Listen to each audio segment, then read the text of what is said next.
Well, it's a nice Sunday afternoon and you're shopping at your regular grocery store when you stumble upon a bloated package in the fresh produce aisle. You check the product information. It seems well within its expiration date. Then why the unusual shape, you may wonder? The answer is not always straightforward.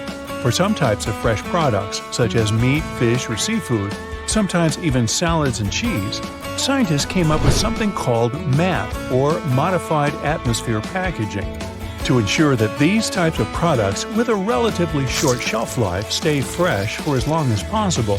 A combination of gases is introduced in the packaging. It happens even before the product reaches your local grocery store. A French professor at the Montpellier School of Pharmacy stumbled upon this method after he noticed that fruits tend to stay fresh for longer periods of time in low-oxygen storage conditions. The types of gases in MAP's packaging can vary from product to product, but the main idea is to replace or reduce the content of oxygen. It's generally replaced with either nitrogen or carbon dioxide. Keep in mind that just because a bloated bag of salad is within its expiration date, it doesn't mean it's always safe to eat. The gases inside the bag may very well be there for their own purpose, but they can also be a sign that the product is spoiled. That's why the best course of action when shopping would be to check if the product is not expired. If it's still within the date, check for any unusual odors or damage to the packaging. If something seems off, it's best not to risk it. You can reach out to any of the store staff if you have any questions or concerns. Most supermarkets these days have a layout which allows for a logical shopping order, like buying non-perishable items first, then adding refrigerated or frozen products. Fruits and vegetables should come last since you won't want them at the bottom of your shopping cart. Nobody likes a squished tomato. While I'm on the subject of fruits and veggies, try to get them earlier in the morning if possible. Veggies that have been sitting out all day may lose some of their shape and texture, while others may be a bit wilted away. Quick tip on waste management: never buy more produce than you intend to use in a week. Most fruits and vegetables don't even last that long, so it's best not to give in to cravings. Shopping on a full stomach might help with that as well, just as much as going shopping with a pre-made list of things you need to buy. Thoroughly inspecting the package of every product might save you some hustle later as well. Refrigerated products need to feel cold to the touch, whilst frozen ones need to be solid and with no sign of leakage. When you get home, make sure you refrigerate all the necessary items as soon as possible. Generally, they shouldn't be out of the refrigerator for more than 2 hours. Otherwise, their quality won't stay the same. Buying potted herbs from the grocery store may not be the first thing on your list, but it's surely something to consider. Not only are they available for a fraction of the cost, but they're also easy to grow and take care of. Just picture a nice herb garden right there on your balcony or even in the kitchen. Wouldn't that be nice? You'll always have fresh basil to top a mouth-watering pasta dish. Since you're still at the grocery store, pick up some coffee filters while you're at it. You may not have a machine at home that actually uses filters, but there are a lot more things you can use them for around the house. They can be used for straining liquids, safely stacking delicate china in your cupboards, or even polishing windows, or shoes for that matter. If your favorite fruits and vegetables are on sale, but buying large quantities would mean they go to waste, consider freezing them. You can stock up on items for smoothies, especially for the colder season when there are limited options for fresh fruits. And don't just grab the first thing on the shelf, especially if it's likely to go bad quickly. Stores restock their produce following a first-in, first-out layout, so the items at the back of the shelf will always be a tad bit fresher. The same goes for tea if you prefer it to coffee. Switch to buying loose-leaf tea, and you'll not only reduce the costs, you'll also be able to make your own homemade tea blends. Loose-leaf tea also has a stronger flavor than tea sold in tea bags. As for the other household stuff, stock up on items such as light bulbs, paper towels, or batteries. Chances are you'll always be needing at least one of these items, so it's best to buy them in larger quantities when on sale. They never go to waste, and let's face it, it's always annoying when you run out of batteries at home and your TV remote stops working. Hey, tell me about it. Try to reduce the number of times you go to the grocery store to buy just one item. It's inefficient, and most likely, you'll end up buying things that you don't actually need. That shopping list starts to make a lot more sense now, doesn't it? Another list worth making, the one containing whatever you have in the fridge. Try to create such a list at least twice a week. Meal planning for at least a week in advance will also help you reduce impulse buying. If you already know what you'll want for dinner on Wednesday, why add anything else to the cart if it's unnecessary? At the same time, start getting creative with your leftovers. There's no need for them to go to waste when you can mix and match or add some additional herbs and flavors to spice them up.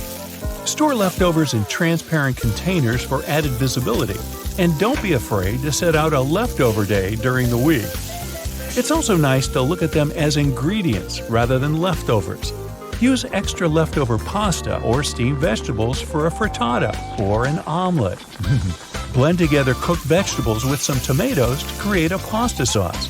Put together some wraps for the next day's lunch with anything from leftover cooked rice to meat and vegetables. Or, if you're really looking for the easiest method to save leftovers, you can always turn them into soup. Last night's vegetable side dish can turn into a wholesome lunch if you simply add a can of broth and blend it all together. Even a 2-day-old loaf of bread can be salvaged if you cut it diagonally, sprinkle the slices with some herbs and olive oil, and pop them in the oven for a couple of minutes. You'll then have yourself some nice homemade croutons for that previously mentioned soup.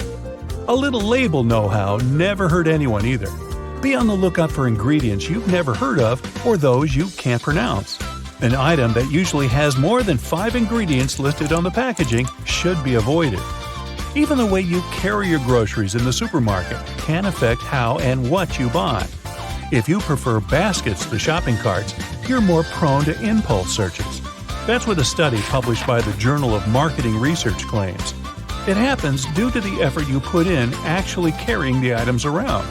Choosing a shopping cart will most likely make you comfortable enough to browse through enough products and read labels thoroughly. When your grocery list is not too big, go for the self-checkout aisle if available. Studies have shown that impulse purchases are lowered by up to 32% if you actually scan your own items on the way out. That's because the regular checkout line is specially designed to keep you from letting go of any items you might have reconsidered buying. There's literally nowhere you can put down your undesired products outside of your grocery cart, and if there's anyone else waiting in line behind you, good luck sliding out. The food arrangement on the shelves can also pose a threat to both your budget and your habits. Since people are more inclined to buy the items they see first, the most expensive products are placed at eye level, and the budget options are placed on the top and bottom shelves. Take your time and scan your aisles of interest. You'll be surprised to see that most items placed on higher or lower shelves are often not only more cost-effective, but also less packed with additives or artificial flavoring. Hey, be careful. It's a jungle in there. Have you ever wondered why things are the way they are? Like, why are there holes in a takeout box? Don't worry, you're about to find out.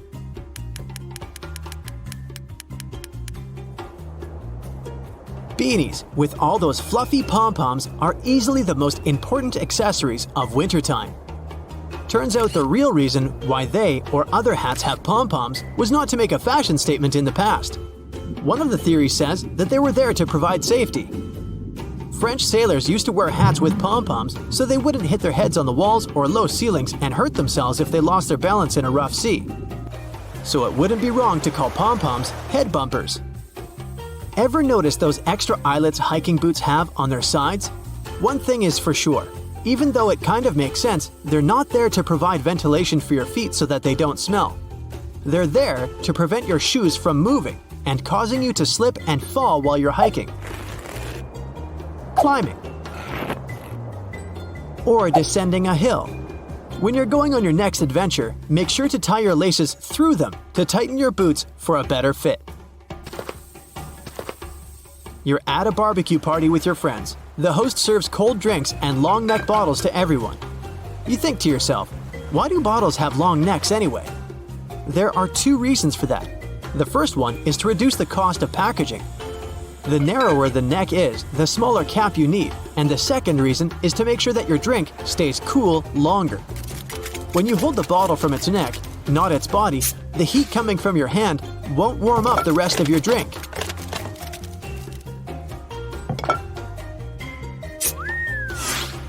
The color of plastic tags on bread packages indicates which day of the week the bread was baked. Even though some companies have their own color codes, it generally goes like this: Monday, blue; Tuesday, green; Thursday, red; Friday, white; and Saturday, yellow. So pick accordingly to get the freshest bread. You're feeling too lazy to cook dinner, so you go to your favorite restaurant to order takeout. You come home feeling excited that you're about to have a delicious meal. You open the takeout box only to find out that your food became soggy because of the moisture built up inside of it. Well, this secret purpose is going to help you prevent that from happening ever again. Notice the perforated tabs in the corners of the container's lid? You need to push them down to allow the steam to escape from the holes. If you have a hot meal, that is.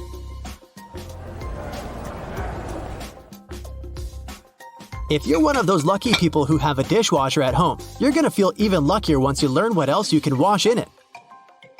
Aside from making your dishes clean and shiny, it can also clean up your makeup brushes for you.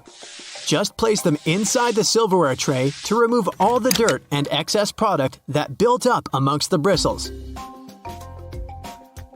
You went to the farmer's market and bought some fresh fruits and vegetables.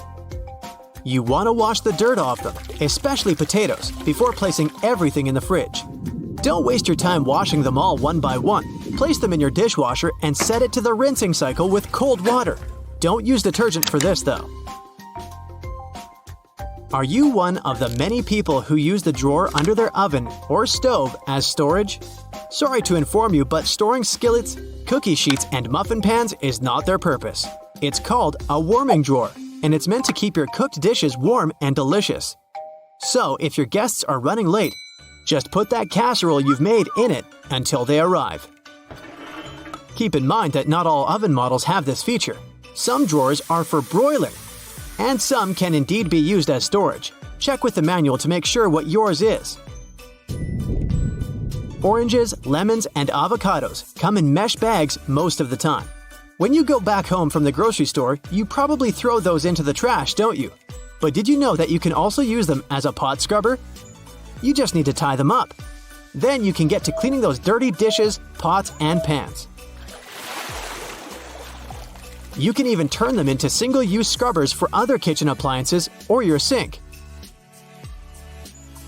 If you're at a store looking for new hangers to organize your closet, we suggest you buy the ones made of cedar wood instead of plastic ones. First of all, cedar wood acts as a natural repellent. Pests like moths, fleas, lice, silverfish, ants, gnats, and ticks won't come near your clothes and closet if you use them. The second reason why you should invest in them is that they absorb unwanted odors from your clothes as well as moisture. And this feature helps prevent mold, so you can wear your favorite dress or suit for longer.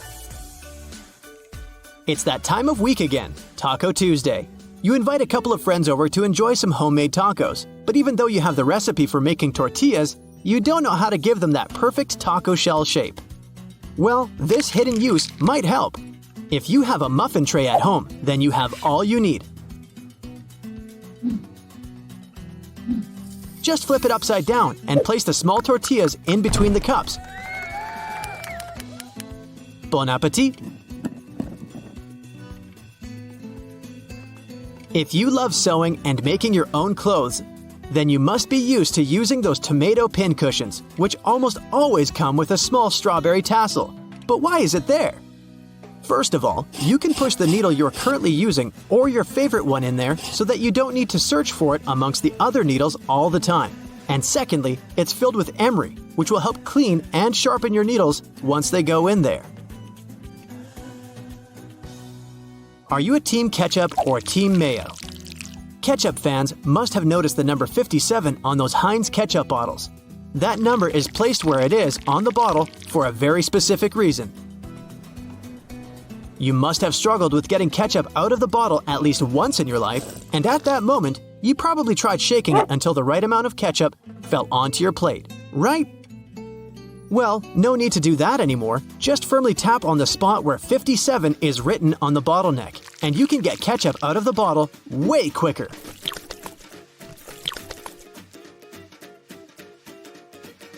You might have noticed that there are 2 holes in an oil can where you are filling it up or pouring it. And you maybe thought to yourself, that must be there to make it easier for me to pour it into smaller containers. But that's not the case. That hole is there to prevent oil from spilling all over, or glugging, so to say. So you need to uncap it before you pour oil from the larger hole to prevent wasting it or having to clean everywhere. Have you ever taken classes to improve your typing speed on a keyboard? If your answer is yes, then you might be disappointed to learn that keyboard manufacturers most likely wanted to slow you down. A popular theory says that's why the letters on a keyboard are arranged randomly and not in alphabetical order. The reason for that goes all the way back to typewriters. Their keys used to be arranged in alphabetical order, which allowed people to write really fast. And because of that, the keys would jam and tangle up easily, and they wanted to avoid that. That's how we ended up having the QWERTY keyboards we have today. Here's a bonus hidden feature for you before you leave. The clock app on your iPhone shows you what time it is on the little screen icon as well. So you're watching your favorite cooking show when suddenly the star chef adds a pinch of salt to some jam that's supposed to go into a dessert. You pick up the phone to call and complain, but right then the chef explains.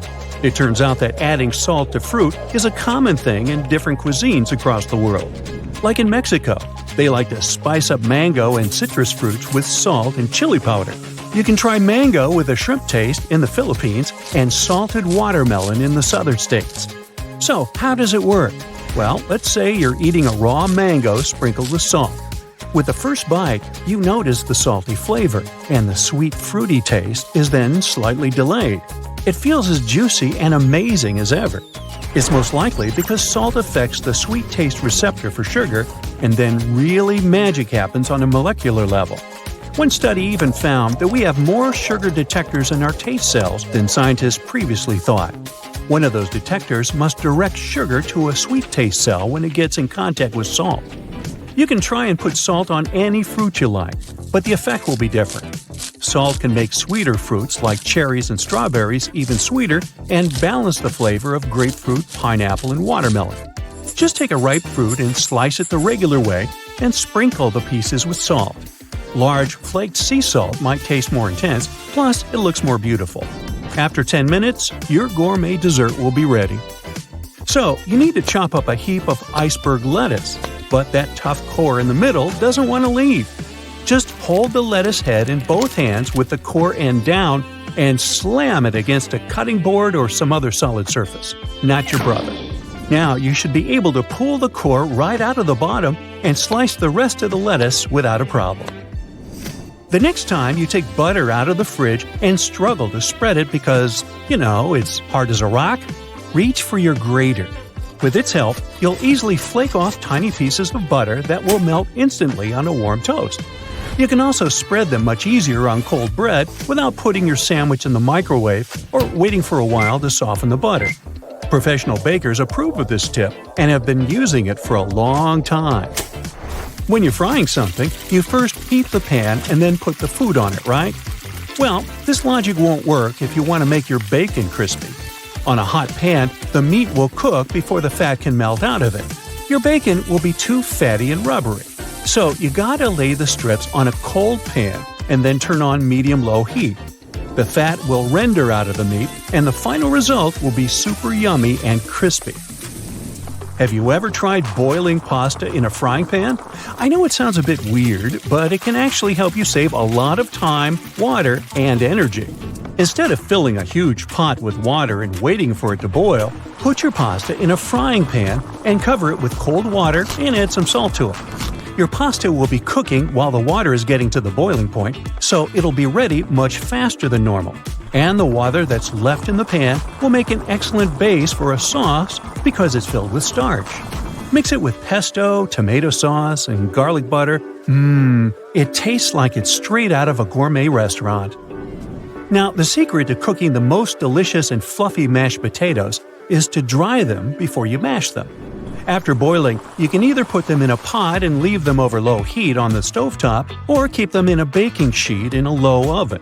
Then add melted butter that will coat the starch in the potatoes, and only then slowly add milk. Now your mashed potatoes will have the best possible structure and flavor.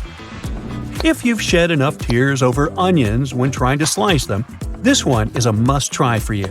Peel the onions, cut them in half, and leave them in a fridge in a bowl of iced water for half an hour before you start cooking. The reason behind your tears is the sulfur that onions take from the soil while growing up. When you damage its cells, the acids contact the enzymes that start a whole bunch of reactions and release a chemical that makes your eyes water. Freezing the onion can weaken that chemical. To minimize it even more, only use a sharp knife to slice onions. This way, you'll do less damage to its cells. It's much easier to peel an avocado if you freeze it first. Just put it in the fridge as it is, give it some time, and then take it out and hold it under warm running water. Now you can peel it easily after you make a couple of crisscross incisions. The best way to keep herbs fresh and juicy is to store them like flowers. If you don't have the right size vase or vase, take a mason jar or a water glass and fill it with an inch of water. Now put the herbs inside as you would do to your roses. For parsley and cilantro, cover the jar with a plastic bag and store the bouquet in the fridge. Basil loves sunlight, so you better leave it uncovered on the counter. If you've made too much sauce or have some leftovers in a can that doesn't seem to be enough for anything, you can save it from the trash can. Pour the sauce into an ice cube tray and keep it in the freezer. Now, if you need to spice up a meal, you can always add a couple of sauce cubes to it. Plus, as a bonus, which is redundant, the sauce will last longer this way than it would in the fridge. Do your meatballs always turn out to be perfectly the same shape and size? Then skip this one. But if you're like me, just use an ice cream scoop to get the right amount of your minced meat mix. Try saying that 5 times. The balls will be the ideal shape and your fingers won't get sticky. The easiest and probably the most beautiful way to slice a mango is to turn it into a hedgehog. Wash the mango under running water. Don't squeeze it while doing it. Now put it straight up on a cutting board and cut it into 3 pieces from the top downwards. Just leave that flat pit in the middle piece. There isn't much you can do with it anyway. Now your mango will have 2 cute cheeks. I mean, its fattest parts. Next, make crosswise and lengthwise cut in the mango cheeks. Leave some even distance between the incisions and don't go all the way through the skin. Now press on the back side of the mango until the flesh pokes out. Does it look like something to you? Yep, a hedgehog. Hence the name of this slicing method. The final step will be to slice off the mango cubes into a bowl. Then eat. Now this one has all the potential to become your new breakfast favorite. You can cook an omelet in a mug. Take a large microwave-safe mug and coat the inside of it with olive oil or spray it with cooking spray.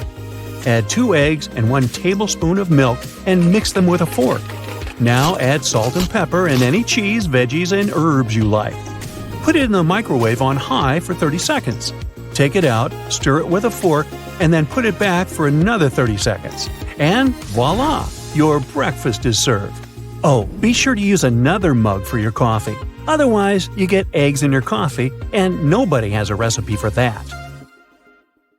Now, have you ever felt so hungry you said you'd eat rocks? Well, be careful the next time, unless you really mean it. River rocks with condiments and spices are now a trending dish in Asia. Videos of chefs making stir-fried sudio, which is the name of the dish, are a hit on social media. It's sold at bustling night markets, cooked fresh from the riverbank, and is used in pranks. Some folks in the videos don't know what they're served and spit out that delicacy. A portion of it costs slightly over $2, but some people believe it's expensive as the ingredients can technically be reused. Sudio has its roots in the past, and no, ancient Asian chefs didn't go around picking up rocks to serve them as a delicacy. This tradition isn't about eating rocks, it's about using them to jazz up your soup game. And these aren't just any old rocks lying around. We're talking about those little ones you can find in freshwater streams and rivers full of fish. Centuries ago, when there were no to-go snacks or preservatives to keep food fresh for long, it was a real problem for people who had to move around a lot in boats, especially in the summer. Once they ran out of animals and vegetables, they had to get creative to make sure they had something to eat. They say sudio originated in a landlocked province, where sailors would embark on journeys that stretched for weeks and months down the river and were stranded without supplies. So, when fish wasn't on the menu, these savvy people turned to rocks and pebbles for a flavor boost. The rocks, after chilling in the company of fish, oysters, clams, and all things underwater, absorbed the taste of these delicious river inhabitants. Once they ended up in the cooking pot, they didn't transform into some muddy mess like you would think, but unleashed a burst of fishy goodness. Once motorized vessels came into the province and it became more economically developed, the dish lost its popularity. Hey, but now the world's hardest dish is back, and it seems to leave no one who tries it indifferent.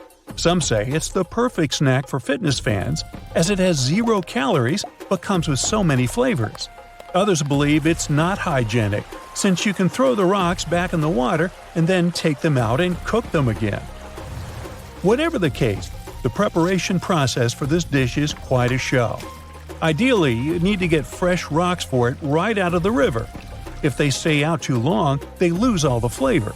So these fresh rocks are fried in lard or animal or plant fat, and the flavor spreads to the oil as well. Then, cooks add garlic, ginger, chilies, shallots, onions, peppers, and whatever spices they might choose. The more veggies you add, the more it reminds you of a warm winter soup. Then the cooks top it off with some salt, black pepper, and chili flakes, and looky here, it's all done. Looks quite simple, so some TikTokers have already tried it at home before the whole craze about the dish. Now, one important note, if you want to try sudio, don't ever chew on the rocks. Slurp upon them, take the most of them, and then throw them away one by one. You can keep them as souvenirs or leave them on the plate. Once you're done with all the rocks, just eat what you have left on the plate as you would eat any other soup. The rocks should leave a distinctive fishy flavor even once they're out. If you aren't ready to have rocks for lunch just yet, how about olive oil coffee for breakfast? This trending drink was made popular by Starbucks and is easy to recreate at home. If you think it's yucky to add fat to your coffee, chances are that you've already done that. Full-fat milk or heavy cream-based cold foam are all fat in your drink. In some countries, like Singapore, it's been traditional to add butter to coffee for decades. Fans of this drink claim that the caffeine absorbs all the fats in the butter, so it gets into your system slower, and this coffee keeps you energized for longer. Now, olive oil has long had a reputation as a healthy wonder maker, so when you consume it in any form, it enriches you with some vitamins and antioxidants. If you're worried that your drink will taste more like olive oil than coffee, opt for the dark roast. It has a more intense chocolatey flavor. Now, if you aren't a coffee drinker, maybe I can interest you in a glass of Pilk. The mix of Pepsi and milk became famous in the U.S. after Lindsay Lohan presented the concept to the world in Pepsi's holiday season ad campaign. The internet couldn't leave this idea hanging, so people started trying it on TikTok and shared their reactions. In the ad, Pepsi is added to a glass of milk in it. In real life, users prefer to pour Pepsi with a handful of ice first and then spice it up with different kinds of milk, like oat and soy. Those who tried it agree that it's not bad, and some people say it's just like Pepsi, maybe a bit creamier. Are you hungry for a cookie by now? And not just any cookie, the Japanese wasp cookie. They're rice crackers with a smattering of wasps in every bite. This snack was invented by a local wasp fan club and cracker baker. Only the bad guys of the wasp world, digger wasps, are used for this peculiar snack. These wasps paralyze other insects to take them to their youngsters and feed them with that prey. But have no worries, they won't do you any bad after they're boiled, dried, and added to the rice cookie mix. People who've tried it share that it comes with a sweet and savory flavor. and the wasps taste somewhat like bitter burnt raisins. Boy. Century eggs are another snack idea from Asia. Those are eggs that have been preserved for a long period of time in a special mix of clay, salt, wood ash, and quicklime. Over time, the outer egg white becomes dark brown or black and gelatinous, and the inner egg yolk turns dark green. Now, those aren't the most attractive-looking colors, but the egg has a rich flavor and is safe to eat. There are no bacteria or mold inside. The eggs usually come as an appetizer with soy sauce. They can be duck, quail, or chicken, and also go under the names of thousand-year eggs, millennium, or skin eggs. They're served as a delicacy for at least several centuries. Legend has it that there was a man who wanted to surprise the lady he liked with duck eggs he left outside for her. She hadn't found them in months, and it looks like when she did, they tasted better than ever. You first. If you ever find yourself in a market in South Korea and feel the smell of seafood with no actual seafood in sight, it must be the Beyondiji stand. It looks like coffee beans, but it's a type of insect, silkworm pupa. You can find it pretty much anywhere, from streets to grocery stores all across the country. It's normally boiled or steamed and tastes savory and a bit fishy. The snack has a crunchy outer shell, and the inside is juicy. There's a more popular salted and spiced version, although some vendors add sugar to it to create a candied version. Silkworms have played an important role in the local culture for centuries for their more obvious silk-making talents. Then, someone had the smart idea to also use them as an available source of protein for people in need. They say not everyone falls in love with it from the first bite, but you can slowly get used to it. Now it's mostly enjoyed by the older generations. From the iconic golden fries to a broken ice cream machine, here are 10 fast food secrets that the fast food industry doesn't really want you to know. Chicken nuggets. Those golden crispy bites you can get from fast food chains. They're even on the menu of school lunches. What if I tell you that they aren't actually made entirely out of chicken? Researchers took chicken nugget samples from unnamed fast food chains and analyzed them. They said that one sample, for instance, contained only 40% and another 50% of meat. The rest? Well, you're eating mouthfuls of things like fat, connective tissue, and bone spicules. Many fast food companies grind the meat with that stuff. They make mechanically formed orbs of chicken parts. Why? Perhaps it's because this method is cheaper and more profitable. Millions of restaurants worldwide have chicken nuggets on their menu. So, scientifically, it's not fair to say all nuggets are made this way, but a lot of studies imply so. The more the meat is processed, the more you lose the good stuff, like vitamin B6 and B12. The bitter truth is that companies add stuff, such as sodium, to the mixed paste. Sodium is added to get a better flavor. It's one of the ingredients that makes nuggets so yummy. Our bodies need sodium, but not too much of it. Unfortunately, most junk food contains more than our bodies can handle. So it might be a safe option to avoid eating these sorts of foods frequently. Chains dip their nuggets into tempura batter and fry them in hydrogenated oil. That's also not a green light regarding health, but this is how they catch the golden tint. They put additional stuff in nuggets. What about grilled chicken? In recent years, we've seen brands highlighting grilled chicken as a healthier option. Research has been done about grilled chicken too. And the same approach is applied here. Take chicken samples from iconic fast food companies and send those to labs for analysis. The results show that companies are misleading people by advertising these products by labeling them as healthy, natural, and 100% chicken breast. In reality, a couple of things are added to the meat to make it tender and juicy. Plus, these additives make it easier to cook the meat, freeze and transport it, and reheat it later without losing too much moisture. The drawback of all these additives is that they affect the nutritional value of the chicken breast. These ingredients aren't the healthiest for us. We should especially watch out for 3 things. The first one is again sodium. Fast food samples had 7 to 10 times more sodium than home-cooked chicken breast. Imagine you have a cheeseburger, but you say no to yourself and try to pick a less harmful menu item. Yet, Some chicken sandwiches have the same amount or even more sodium than a cheeseburger with medium fries. The second thing you need to watch out for is phosphate additives. These additives allow the protein to conjoin more water. This means the white meat in the sandwich will appear juicier to you. Any word you see in the ingredients section that contains phos is a phosphate additive, so it's best to avoid them. The last thing you should avoid is sugars and starches, not just in grilled chicken, but pretty much in all fast food products. Oh, that's hard to digest, I admit. Cornstarch, sugar, malt, they come with grilled chicken breast. Buns and even some fries have sugar too. Everywhere I look, it's sugar. You see, home-cooked chicken has 0 grams of carbs, but the study samples had added sugar and up to 10% of the calories in the chicken breast comes from there. So what's the moral of this story? If you're a health-conscious diner, you should maybe go for other options. There are secret recipes from companies like KFC and Coca-Cola.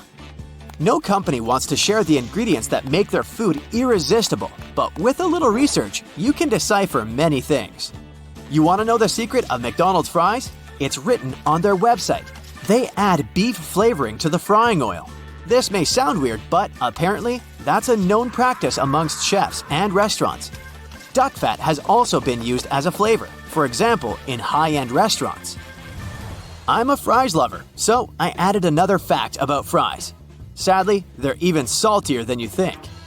Experts suggest that a grown-up should consume at most 2,300 milligrams of sodium daily. Guess the McD's large fries sodium number. At least 400 milligrams. Classic fries from Burger King have 732 milligrams, and Five Guys take the level even higher with 962 milligrams of sodium. Next time, maybe you can ask workers to go easy on the salt as a solution.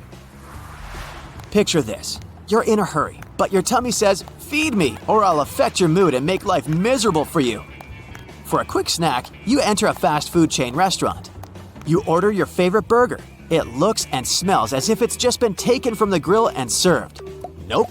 They have different types of grills designed for this that can cook meat super quickly. Sorry to bear the bad news, but those perfect grill marks on your burger aren't real tools. The factory adds them. If you want to know how clean an eatery is, look under the ice chute of the soda machine in places where you can get your own drink. There you go, Inspector. You solved the case. Various studies say that if such machines aren't cleaned correctly, dirty, contaminated ice can lead to some health problems. There could be mold or bacteria there. Ew! The process of cleaning ice machines isn't easy. The same thing applies to ice cream machines too.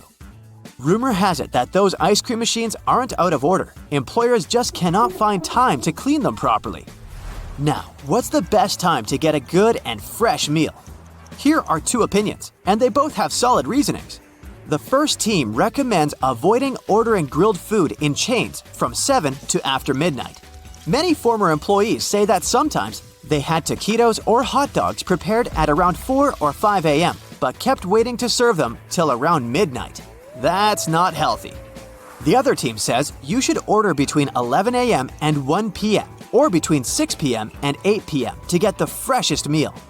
Since it's going to be around lunch and dinner time, there'll be circulation and you can get decent food. Fast food companies have marketing, design, and psychological tricks to lure you in and make you order. Yet, they don't want you to stay inside for too long. If you were dining in mood lighting, you know under dim lamps and candlelight, you would take your time to eat. As the name suggests, you should be fast like your food in chain restaurants. They have fluorescents and they're in full light. Similarly, the floors and tables have reflective surfaces that make food look nice and bright. Plus, music is usually fast and loud. It's done to prevent you from spending hours there. Yet, they want you to take advantage of the first 20 minutes after your purchase. The faster you eat, the longer it will take you to feel full. Scientists say it takes about 20 minutes for our stomachs to inform our brain, "Okay, now I'm full." It's a good idea to eat in a clean area, but most of these companies are using cleaning products that have super strong chemicals. Assume that the staff cleaned the place at the end of their shift. They wiped down the soda machine and grill surface, and then you showed up early the next day. You may get some of that chemical residue on your food compared to other customers visiting the place later in the day. The vegan patty may not be 100% vegan. I'm talking about the grill, not the meat itself. In most of the chains, vegan burgers are cooked on the same grill as meat burgers. Do you have fast food chain secrets you want to share? Tell them to fellow Brightsiders in the comments. You decide to try a new coffee brand that has a nice golden packing and proudly says 100% coffee on it. But it tastes nothing like your favorite drink. Don't blame yourself for being the worst barista on the planet. The substance you just purchased might just not be the real thing at all. It's so expensive because of how it's made. Coffee plants can't be hurried to grow. Depending on the type of coffee, it takes a coffee tree about 3 to 5 years to start bearing fruit. Coffee farming is a people-powered industry, from planting to processing. Coffee farms are often huge, so you need many workers to plant all those new trees.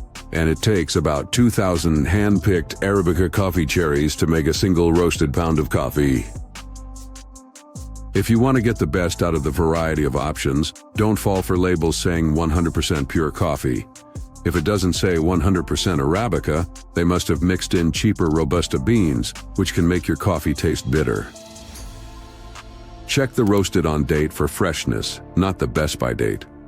When a brand offers a gazillion artificial flavors, it's a sign they're not confident in their beans' quality. A good roaster might have a few unique flavors, but not a whole buffet. In Japan, you'll find wasabi all over the place, but chances are, if you've tried it outside of that country, you've had a fake. True wasabi doesn't come from your regular horseradish plant. It's more like a root vegetable made from the underground stem of the wasabi plant. This stem is grated to make the real wasabi paste. Growing wasabi plants isn't easy as they only like clear, running stream beds in Japan's mountain river valleys. That's why the real thing is so pricey. Fake wasabi is usually a mix of regular European horseradish disguised as the real deal. You'll find it in squeezable tubes, little packets, or as a powder you mix with water. These products often contain just a tiny bit of the real stuff, usually 1 to 3%. It helps cut costs a lot. If you want to check if you've got real wasabi, check the texture. If it's super smooth and pasty, you're likely dealing with pureed horseradish. But if it's got a gritty feel, like it was freshly grated, it's more likely the real deal. Authentic wasabi is always served fresh because its flavor and zinginess vanish quickly once it's grated. The only Parmesan that you can really call this way gotta come from the Emilia-Romagna region in Italy, especially Parma, or a certain part of Lombardy. There are only about 300 certified dairies in that area that can make genuine Parmigiano Reggiano. And they've got to age it for at least a year to get those super important umami flavor crystals going. Some of it ages for up to 100 months or longer. The authentic Parmesan wheels are marked with a DOP stamp, Denominazione di Origine Protetta, basically saying it's the real deal from the right place. Italian Parmesan is easy to find in most stores, but there are other options that can be cheaper. That's because American-made Parmesan only needs to be aged for 10 months, and some grated blends can have up to 4% fillers, like rice flour or wood pulp cellulose. The legit Parmigiano Reggiano cheese only has 3 ingredients, and one of them is milk from cows raised in the same region. Plus, they've got some strict rules about what those cows can't eat, like fermented grain. Maple syrup fans, this one's for you. Did you know that to produce your favorite pancake topping, artisans have to tap maple trees that can grow more than 5 stories tall, extract sap, and then boil it down? It's an age-old craft, passed down through generations, from indigenous peoples to modern-day syrup makers. But many of the bottles with sticky sweet syrup inside have nothing to do with that process. Pancake syrup, or table syrup, is a mix of corn syrup, caramel coloring, and flavoring. If you see these ingredients on the label, it's a telltale sign you aren't dealing with the real maple syrup. The consistency of your purchase is another giveaway. The authentic maple syrup is runny. That's why you can pour it easily. Pancake syrup is thicker and stickier. The price can't always give away a fake in this case. It can be affordable even for the real product.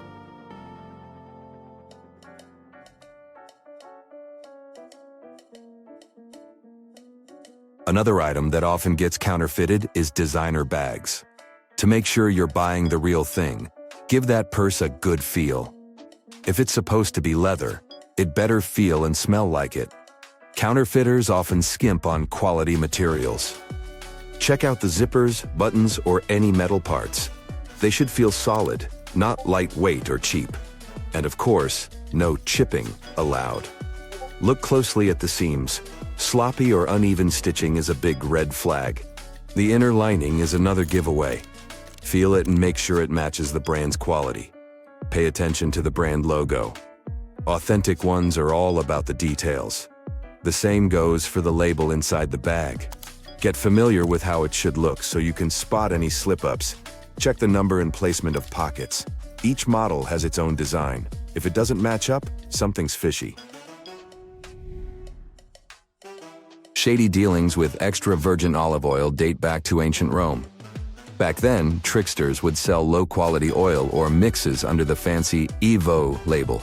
Nowadays, most legit extra virgin olive oil comes from Spain, Italy, or Greece. They produce it by squishing ripe olives without heating or chemicals.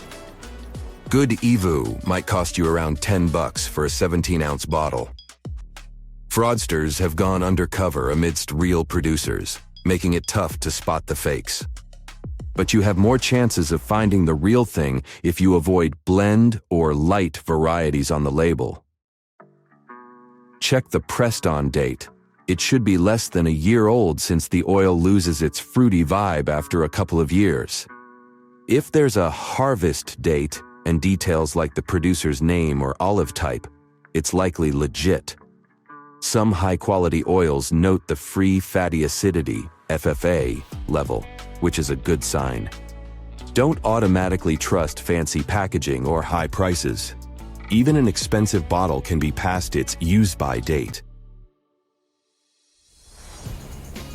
If you like to cook, cinnamon, mint, nutmeg, sage, and other spices must always be in your kitchen cabinet.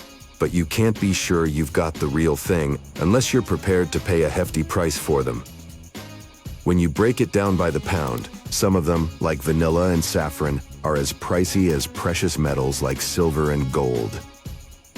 And where there's value, there's a dark underbelly of fraud. This multi-billion-dollar industry is a playground for tricksters looking to make a quick buck. If you don't want to add something fake to your meals, the best you can do is buy the spices whole and grind them yourself. If possible, try to find a retailer that sells spices in bulk. You'll be able to see them yourself, and you won't miss the aroma of real cinnamon or oregano. If you're planning to buy a designer watch, look closely for any blunders or defects on the watch. Designer watches are usually made with high-quality standards, so things like chipped paint, scratches, or spelling errors are rare. Also, check if the clasp works and if the watch keeps accurate time. Genuine designer watches have precise, clear engraving created by skilled watchmakers. If the lettering looks messy or hard to read, chances are it's a fake. Designer watches are made with valuable metals and intricate parts, so they should feel a bit heavier than they look. If a watch feels surprisingly light, it might be fake. Real luxurious watches have unique serial numbers that should be precisely laser-etched, not sloppily printed. Make sure these numbers match the case and warranty numbers. Simply search online or contact the manufacturer's customer service to confirm you've got the real thing. Now, I hate to break it to you, but there's no such thing as a baby carrot. The cute little carrots they sell at supermarkets are actually regular carrots that have been shaved down to this baby size. You would think strawberry-flavored gummy bears should be red or pink, right? Well, sorry to say, but they're green. Brown rice and white rice are the same product. The white variety starts off as the brown one, but then some parts of it are removed by milling, which gives the rice its white color. This allows it to be stored for longer, but at the same time reduces the rice's nutritional value. Now, on the topic of rice, it was used to build the Great Wall of China. The builders mixed sticky rice soup with lime and got rice mortar for construction. It was stronger and had better water resistance than regular lime mortar. Thanks to the rice soup, the Great Wall has been able to stand for centuries despite the elements. You found a long-forgotten chocolate bar somewhere deep in your desk. Yum! Nice surprise! But when you open it, you hesitate. There's some unpleasant-looking kind of dusty film on it. Don't worry though, it's still safe to eat. It's just that the fat or cocoa butter used to make the chocolate has been separated from the rest of the bar because of the heat. As it cooled back down, it created this whitish film. The taste might be a little off, however, so it may be best to use it for cooking instead. And you'd have more self-control than I do. Avocados can't ripen while on the tree. If not picked, they will simply fall from the branch while still not ripe. When picked, though, they will become soft and flavorful just like we love them. This happens because of the burst of ethylene produced by the fruit itself after picking. It's inhibited while the avocado is still on the tree. Tomatoes bought at supermarkets often have a weak flavor. It has to do with how they're grown and stored afterwards. Tomatoes are gathered when not fully ripe yet, and they ripen in the transportation containers and on the store shelves. But if they're stored at temperatures below 40 degrees Fahrenheit while not fully ripe, they lose a lot of their flavor. So, to keep them tasty, it's best to store tomatoes outside the fridge. Honey is probably the only food that can literally never go bad. If it's properly sealed with no air left in, it can go for millennia and still be edible.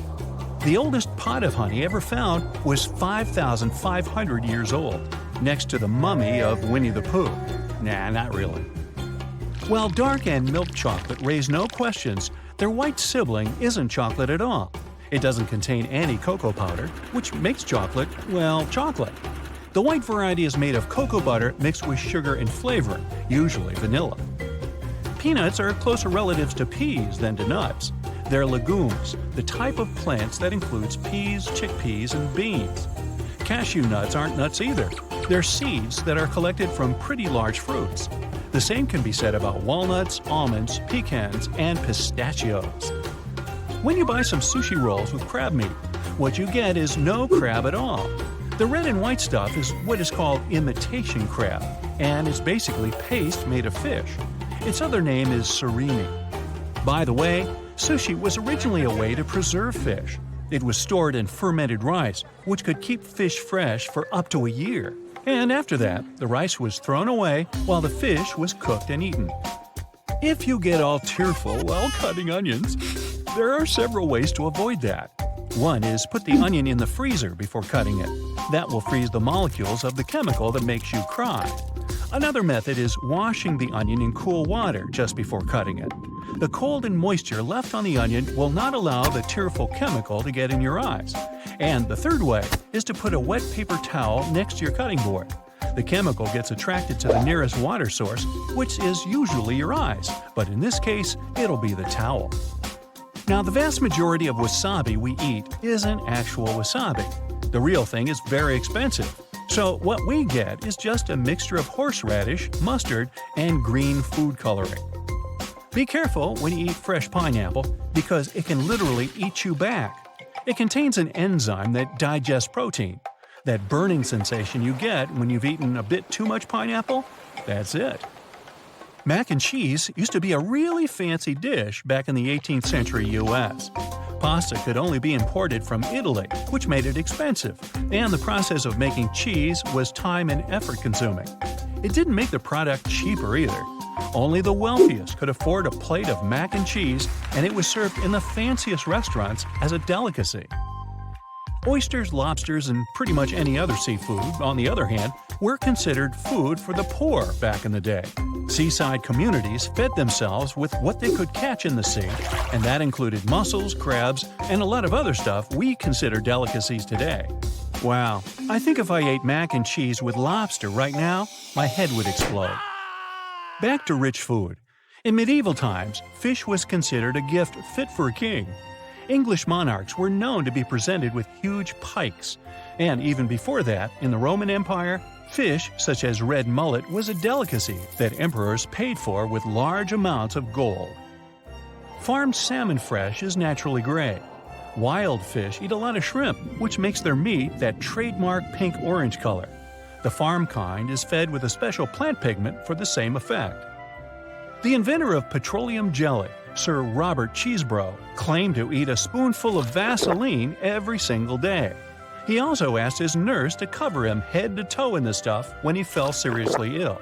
He soon recovered and lived to be 96 years of age. All the while, he firmly believed in petroleum jelly's miraculous properties. It was a slick product.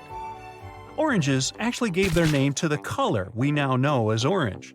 In Old English, this color was called roughly yellow-red.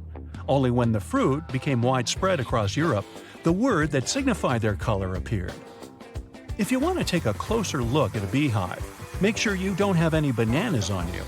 The pheromone that alarms bees to rise and protect their home smells like bananas, so you're likely to become their enemy number one if you get too close. Milk was once proved as a material for plastic. It was biodegradable and non-soluble in water and virtually didn't burn. But it was later outperformed by oil-based plastic because the milk-based variety couldn't be molded and became brittle over time. Also, the oil-based kind was a lot cheaper in production. Pound cake got its name for the mass of its ingredients. It was originally made from a pound of butter, a pound of eggs, and, you guessed it, a pound of sugar. So it should be 3-pound cake. The most expensive pizza you can ever get costs around $12,000. It can only be cooked by 3 chefs in your home, and it takes 3 full days to make. Do the chefs have to stay in your home? In ancient Egypt, laborers were paid with food. They got radishes, onions, and garlic as part of their wages. These plants were known for their antibacterial properties even then, which made them pretty valuable. Although the most widespread color of cauliflower is white, it also comes in green, orange, and purple varieties. They're more difficult to cultivate than the white one, but aren't much different from it otherwise. As for the overall number of varieties of cauliflower, there are several hundreds of them. To easily test the freshness of eggs, put them in a bowl of water. A fresh egg will quickly go down to the bottom, while a rotten one will float. Hey, last one to the bottom is a rotten egg. You know how it's easy to gain extra fat when you consume greasy foods packed with empty calories or high in sugar? But if you know the right foods to eat, they'll make you feel full and help you burn fat much faster. And you'll get some extra space to enjoy cheat meals from time to time. Spoiler, you can even eat a certain type of popcorn. But first things first. Medium-sized bell pepper has about 30 calories. You can hollow them out, stuff them with ground turkey or ground beef and couscous, and just put them in the oven. Another option is to slice them and throw those sticks into a stir-fry. Now, eggs are high in protein, and that protein is so filling you probably won't be able to eat too much of it. It's the digesting protein kind that will put your metabolism to work because of the thermic effects of food. That's the amount of energy your body needs to absorb, digest, and metabolize all the foods you consume. The thermic effects of food will take around 10% of the total caloric intake. So, if you eat 2,000 calories in a day, your body will burn about 200 of them just while eating food, and powering all the other processes connected with it. If you make an omelet and add cheese and whole milk with sugar, that's different. But eggs themselves are different since they're one of the best protein sources you can get. Salmon is next on the menu. If possible, try to look for wild-caught instead of farm-raised salmon. When salmon is raised on farms, they start mooing like cows. Nah, it mostly contains more calories and fat with a higher ratio of omega-6s. And the majority of people already consume too much of it. You can see it yourself if you place farm-raised and wild-caught salmon next to each other. The farm-raised kind has thicker white lines that represent streaks of fat. Salmon is generally very filling and high in protein. Now, celery is 95% water, which makes it one of the lowest calorie foods you'll find. It's quite filling and will provide your body with the nutrients it needs, such as calcium, potassium, and antioxidants. Antioxidants are elements that slow down the process of damaging cells in your body.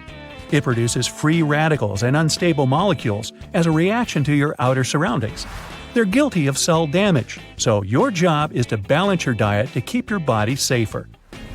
You can try spicing up that celery meal with some low-calorie dip such as salsa. An average container of salsa has approximately 130 calories. Hot sauce is also great. It doesn't contain calories and goes pretty well with foods high in protein, such as tuna, eggs, or chicken. Vegetables like celery and peppers will do fine too. Chilies contain an active ingredient called capsaicin. It's what makes the chili hot. This ingredient can speed up your metabolism, which helps you burn more calories in a shorter period. Spinach is definitely one of the lowest calorie veggies. Most of the spinach is water anyway, and 1 cup has only 7 calories. Most of them come from insoluble fiber. That means you'll be full, but at the same time, you won't stuff yourself with a bunch of unnecessary calories. And you'll get pretty cool nutrients like potassium, magnesium, and vitamins. It's easy to prepare it since it cooks in a very short time. You can also eat it raw or add it to your smoothies. A couple of other green veggies that will help you maintain a healthy weight are broccoli and kale. Broccoli is high in fiber, which means it'll keep you full for a longer time.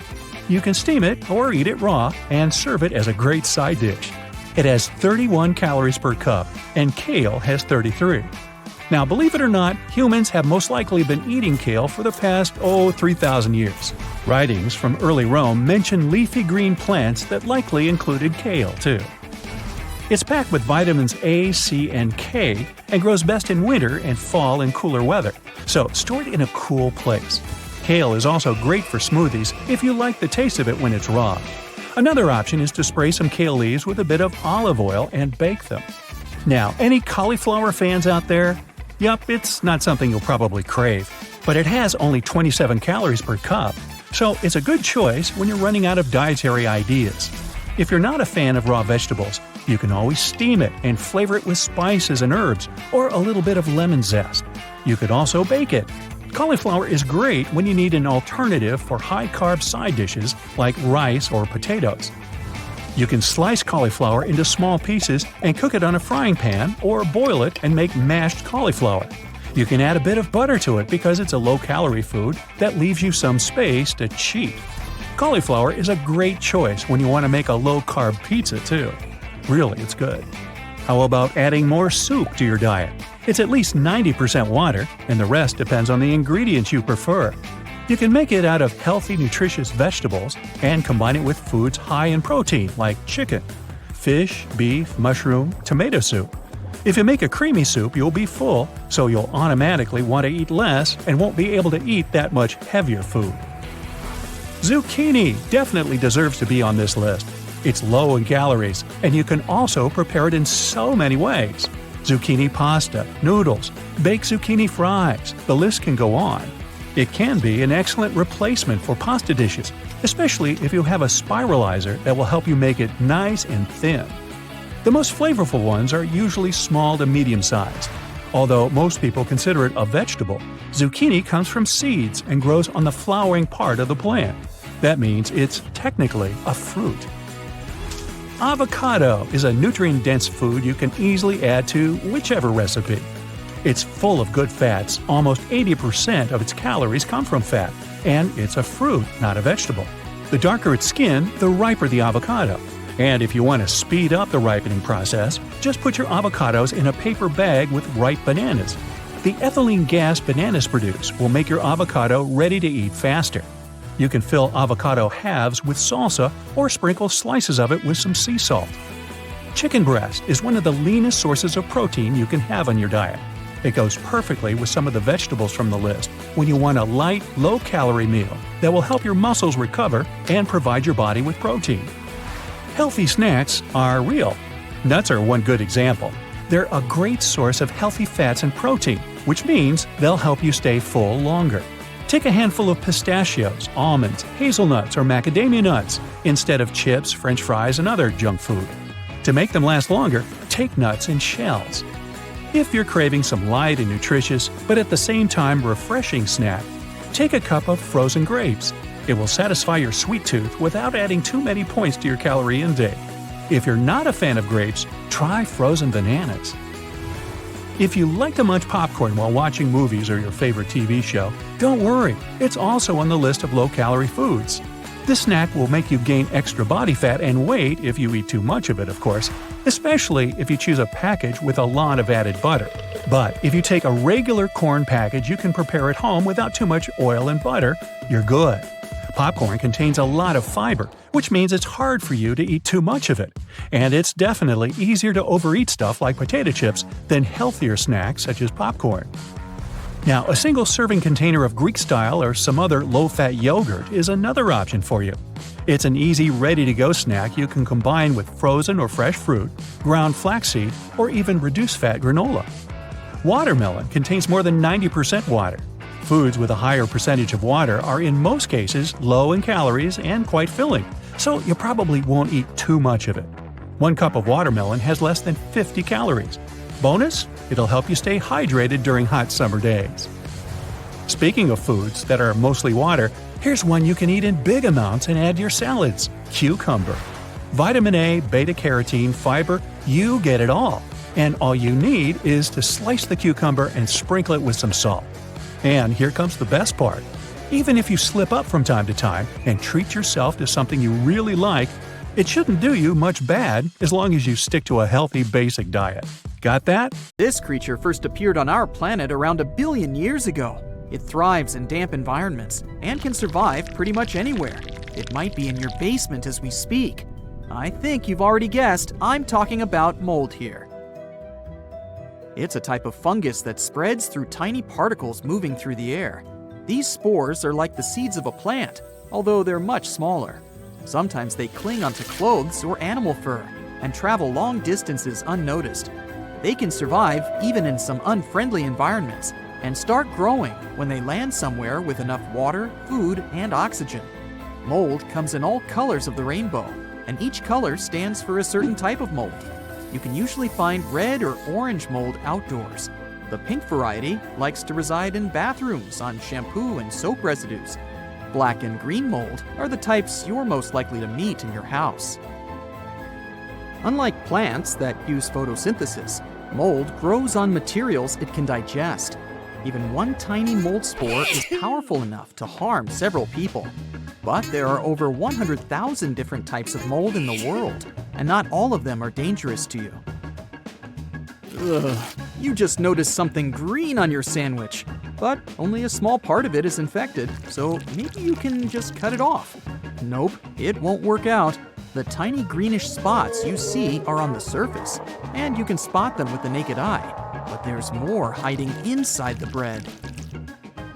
But if it was 1 second too late and you've bitten into the bright green patch of mold, don't rush to the bathroom to scrub your tongue with antibacterial soap. You've probably eaten mold before without even knowing about it. It easily grows on soft porous foods like bread, fruit, and vegetables. So, consuming just a bit of it is okay, as long as you have a strong immune system. You'll digest it like any normal food. If you feel sick after consuming it, that's most likely because mold tastes weird, and not because there's some vicious substance spreading through your body. So, the best you can do if you spot mold on your bread is not to risk your health and throw away the entire loaf. Mold likes to settle in cooked leftovers like meat, poultry, casseroles, grain, pasta, cottage and cream cheese, yogurt, and sour cream. It's easier for mold to penetrate softer food, so it also loves fruits and vegetables like strawberries, cucumbers, peaches, and tomatoes. Jams and jellies are another easy target for mold, as it thrives in sweet and sugary foods. Yikes! Mold isn't always the bad guy ruining your lunch. You've got to thank it for that exquisite taste of blue cheeses, like Gorgonzola, Roquefort, and Blue. Camembert and Brie wouldn't be so delicious without the white mold on their surface. Cheese is 99.99% milk, and its makers grow mold either inside or outside the cheese, depending on its sort. But if you find mold on a cheese that shouldn't have it, like cheddar, Parmesan, or Swiss, It means the molds added to any cheese to give it taste have come into contact with oxygen and started reproducing and breaking down fats and proteins uncontrollably. You should cut off the affected part carefully with a knife without touching the mold. The rest of the cheese is still good to eat. It would be impossible to produce soy sauce without fermenting soybeans, and it happens thanks to a certain type of fungi. Salami fans should appreciate mold for the unique flavor it gives to the meat, and for preventing it from drying out too quickly. Mold has also saved millions of lives. Penicillium mold helped achieve a real breakthrough in medical science, as it naturally produces the well-known penicillin, accidentally discovered by Scottish researcher Alexander Fleming in 1928. Some types of mold can also help you in the garden as a great mulch. Some gardening fans spend years trying to grow leaf mold to use for compost. They believe it improves soil quality. To prevent mold from overtaking your lunch, keep the food covered with plastic wrap in the fridge. Don't keep leftovers of perishable foods in their cans. Put them in airtight containers instead. Keep track of what you store in the fridge. Leftovers shouldn't be there for longer than 3 to 4 days. Keep your fridge clean. Only use fresh and clean dishcloths, towels, sponges, and mops. Once you notice a musty smell, it means mold is about to settle in your kitchen, and its plan is to contaminate your food. But what if mold spreads in the damp areas of your house? You might not notice any consequences for your health immediately, but they might resurface in the long term. As mold grows, its spores and fragments can produce irritants in the air inside your house. Depending on how sensitive you are, you might notice it's becoming hard to breathe. And since mold slowly but surely breaks materials in your house, there will be more dust and other particles in the air. When you try to get rid of the bad mold in your house, you might accidentally touch it without any protection. It won't take your life, but don't let it sit on your hands. First off, clean your hands well with antibacterial soap. Clean between your fingers and the back of each hand thoroughly, and also scrub underneath the nails. If you can't reach some spores, use a toothpick. Then, clean your hands with a strong sanitizer. The final step will be to wash your hands with liquid soap under running water. Again, don't miss the areas between your fingers and under your nails. Don't touch your face until your hands are perfectly clean. You don't want to accidentally inhale those spores. You should also take off the clothes you were wearing when you came into contact with mold and wash it immediately. It's impossible to mold-proof your home, but you can make it resistant to that mean intruder. Inspect your house and find the problem areas. It could be a flood in your basement, a water stain on the ceiling, or a window that's always covered with condensation. Fix those problems and install proper ventilation in the house. AC units and dehumidifiers will help. Open a window while cooking or showering to keep the moisture outside. Make sure your roof gutters are regularly cleaned and fixed. Invest in a moisture meter and monitor the humidity inside. Ideally, it should be between 30 and 60%.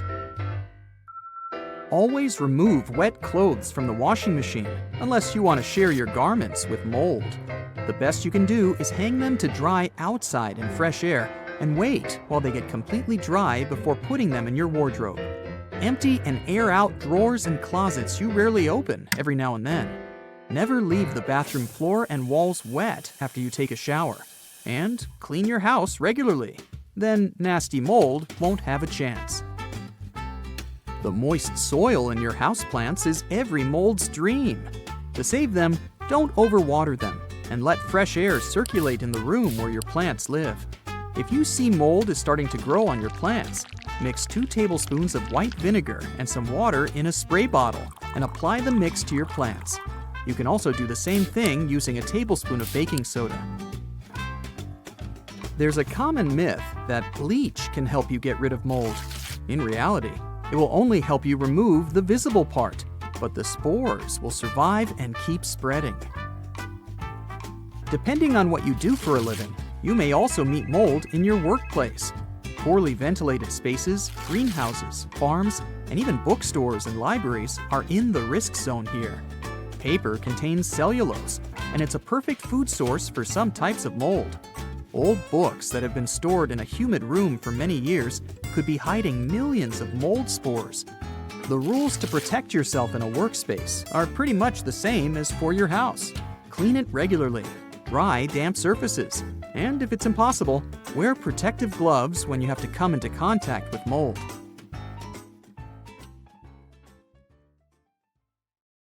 So, Alexander the Great, one of the most famous figures in ancient history, was apparently a big fan of one summer treat beloved by many to this day. Marco Polo, the Italian explorer and writer, is said to have brought back from Asia a recipe resembling sorbet, a frozen dessert made by mixing sugar-sweetened water with different types of flavoring. This dessert, which was later named cream ice, was a frequent treat at the court of Charles I of England in the 17th century. In France, it was Catherine de' Medici who introduced the beloved frozen dessert soon after she married Henry II. The frozen treat became available for the general public somewhere in the 1660s, when a Sicilian man blended milk, cream, butter, and eggs at Café Procope, the first known café in Paris. Thomas Jefferson himself had a preferred recipe for ice cream, which took a staggering 18 steps to complete. Ice cream has become so important in popular culture that it even has its own laws and regulations to accompany it, to make sure ice cream is always produced with its certain levels of quality. Not every frozen dessert you see out there is, in fact, ice cream. To be commercialized under this name, the Icy Delight needs to contain a minimum of 10% dairy milk fat and mustn't weigh less than 4.5 pounds per gallon. Genuine ice cream doesn't actually need to be too fluffy. In technical terms, that means it must have no more than 100% overrun. So, to get to that specific texture we've all come to know and love, the ice cream base needs to be sufficiently whipped, but only to a certain percentage. Specifically, for every gallon of ice cream base, the end products must not exceed 2 gallons after whipping. Your favorite summer dessert can yet again be broken down into many other subcategories, like reduced fat ice cream, low-fat ice cream, or non-fat ice cream, based on, what do you think, fat percentage. To have a solid idea of what you're ordering each time, it's best to look at the nutritional information of each product. One interesting type of frozen dessert is gelato. Although it literally translates to ice cream in Italian, there are differences between the two again, based on regulations on milk fat content. Gelato normally has less milk fat than ice cream officially should have, but since it has a low overrun, about 20 to 30%, the end result is still dense and rich in texture. The Italians also mention that gelato shouldn't have less than 3.5% of fat.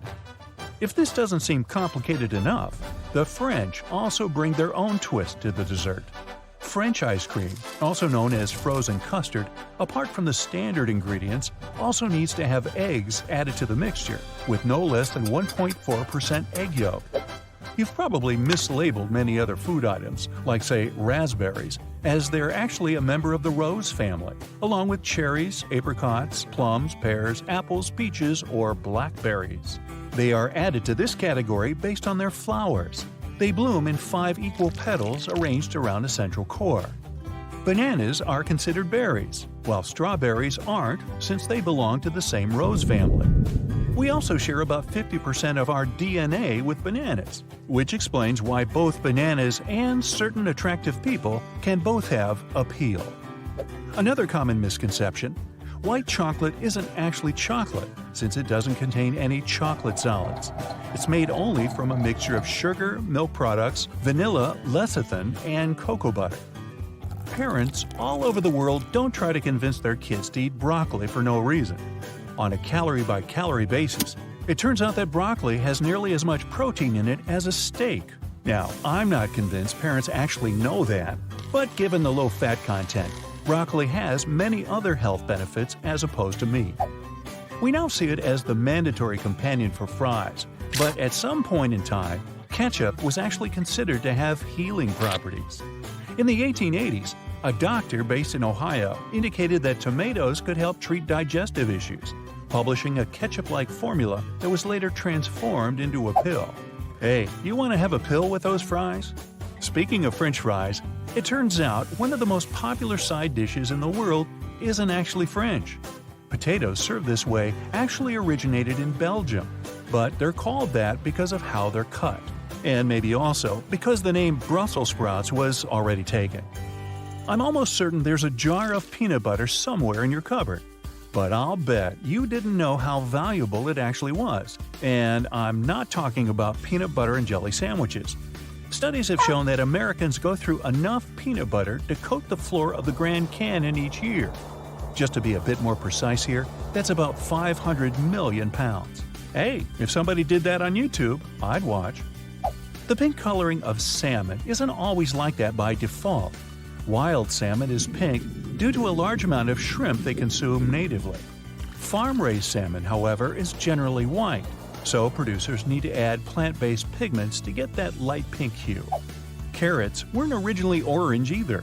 The red-yellow tint we are now familiar with comes from a genetic mutation of the well-known vegetable that occurred somewhere in the 16th century. Carrots were initially white or purple. Just like you add ketchup to the side of fries, you're most likely having a dab of wasabi with every plate of sushi. Well, it's most certainly dyed horseradish. The Japanese alternative to horseradish is quite expensive. That's why 99% of restaurants in the US actually use regular horseradish instead. You may see them packed together in the supermarket, but red, green, and yellow peppers aren't actually the same vegetable. You'd need different types of seeds to be able to grow them individually, as they're each their own type of plant species. Did you know 1 in 4 hazelnuts ends up in a Nutella jar?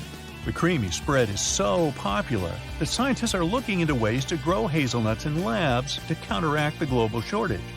That's something to think about when you ask for an extra topping. Sure, there's an expiration date on each bottle of water, but the water itself doesn't actually expire. The date mentioned there is, in fact, for the bottle itself, since the plastic can eventually leak harmful substances into the water. Ever wondered why airplane food sometimes tastes bland? The chef may not always be to blame. The altitude you're flying at has some effects on your body chemistry, making you taste things differently. You've added it to a salad at least once, but you may be surprised to know that cilantro and coriander are not in fact the same thing. Coriander is what the dried seeds are called, while the leaves and the stems go by cilantro. So now you know. For all the fruit lovers out there, scientists came up with a fruit salad tree. Yep, that's right, a tree that can grow different types of fruit at the same time. They were developed in Australia and can support up to 6 different types of fruit. There's a stone fruit variation that features peaches, plums, nectarines, apricots, and peachcots, and a citrus variation for those who prefer lemons, limes, mandarins, oranges, or even tangelos, pomelos, and grapefruits. You most likely avoid it because it can give you bad breath, but garlic is considered one of the most nutrient-dense foods out there. A single clove of garlic can contain 2% of your vitamin B6 for the whole day. Studies have shown that the chemical that gives garlic its distinctive flavor, called allicin, is good for your health. The only type of food that never spoils when stored properly is honey, or at least the only one we've discovered so far. That's because it contains a high amount of sugar and has a low moisture content. An enzyme created by bees also helps do the trick, as it can suppress any bacterial growth. Of course, if you store your honey the wrong way and expose it to additional moisture, it can go bad. But honey that is sealed and stored correctly technically has no expiration date. Now, if you're just starting out with your cooking skills, you'll be pleased to know mushrooms can't be overcooked. That's because they contain a polymer called chitin. This chemical allows them to remain tender even if you cook them from a few minutes to up to an hour. Hey, just add some butter and garlic. Nobody will ever know. It's the first day of the apocalypse. The internet collapsed, logistics chains broke down.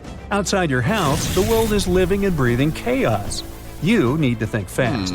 You gotta make sure your provisions will last until who knows. First off, make sure to stockpile your share of pemmican. It's like a beef jerky with a lot of extra nutritional value. Pemmican is an invention of the indigenous people of North America. They depended on pemmican during harsh winters or when resources were scarce. It lasts long and it's easy to carry, the essence of survival food. It doesn't look the yummiest, but it can last up to 5 years if stored properly.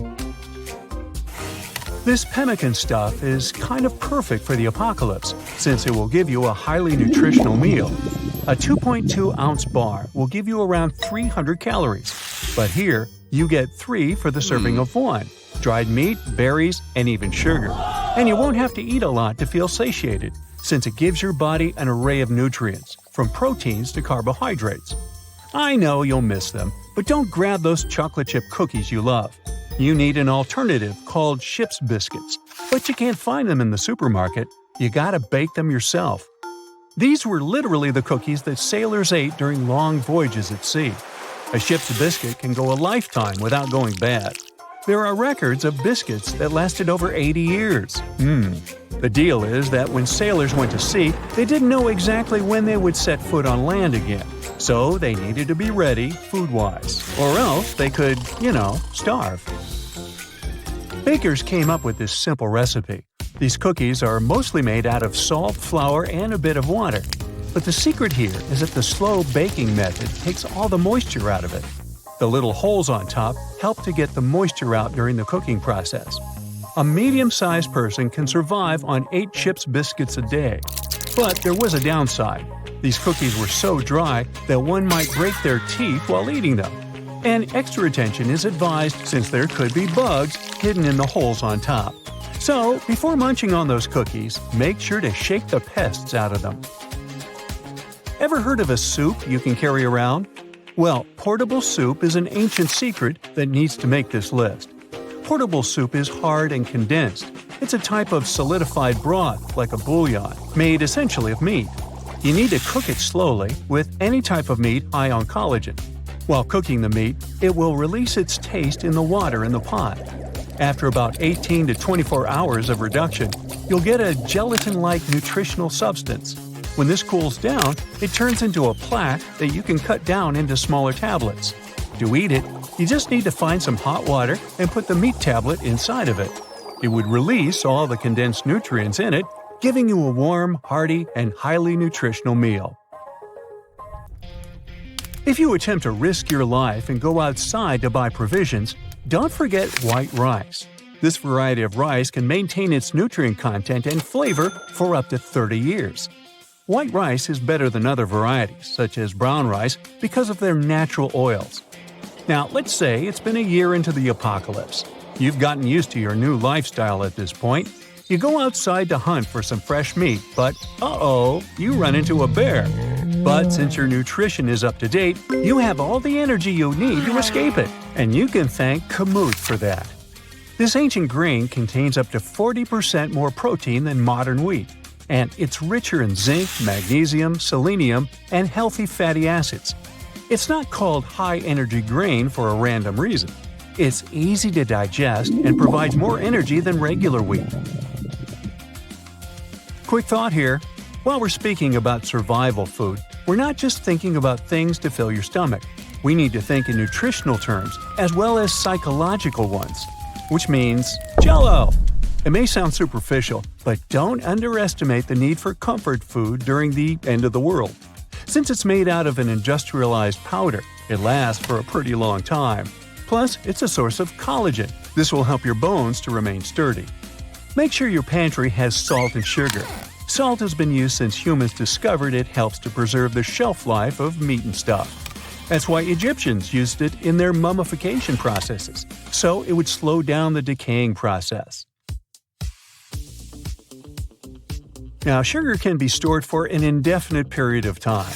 Make sure to get a top-quality refined sugar, though, and store it somewhere without any type of strong smell, since it absorbs the scents around it. Both sugar and salt keep bacteria and mold from growing. Now keep in mind, moisture is one of your #1 enemies in the apocalypse, even worse than zombies perhaps, simply because moisture allows for bacteria and mold to prosper, and these guys end up eating all your food. 2 years into this whole chaos, you figured out your way around food. When it all started, you bought a bunch of fresh veggies and dehydrated them. By dehydrating food, you still get all the nutrients, but they last for much longer. Plus, they reduce in size quite significantly, which makes storing them much easier. You didn't forget about peanut butter, of course. Peanut butter is highly caloric, plus they are your best treat at this point. Now I know what you're thinking, I can go without candies, but how will I survive without milk? Well, you don't have to. Instead of regular milk, make sure you get tons of powdered milk. You can even vary a bit and buy powdered coconut or even almond milk. To prepare them, you just need to mix it with a bit of water. And of course, coffee is a big survival food. It lasts a long time, although it won't bring you much nutrition.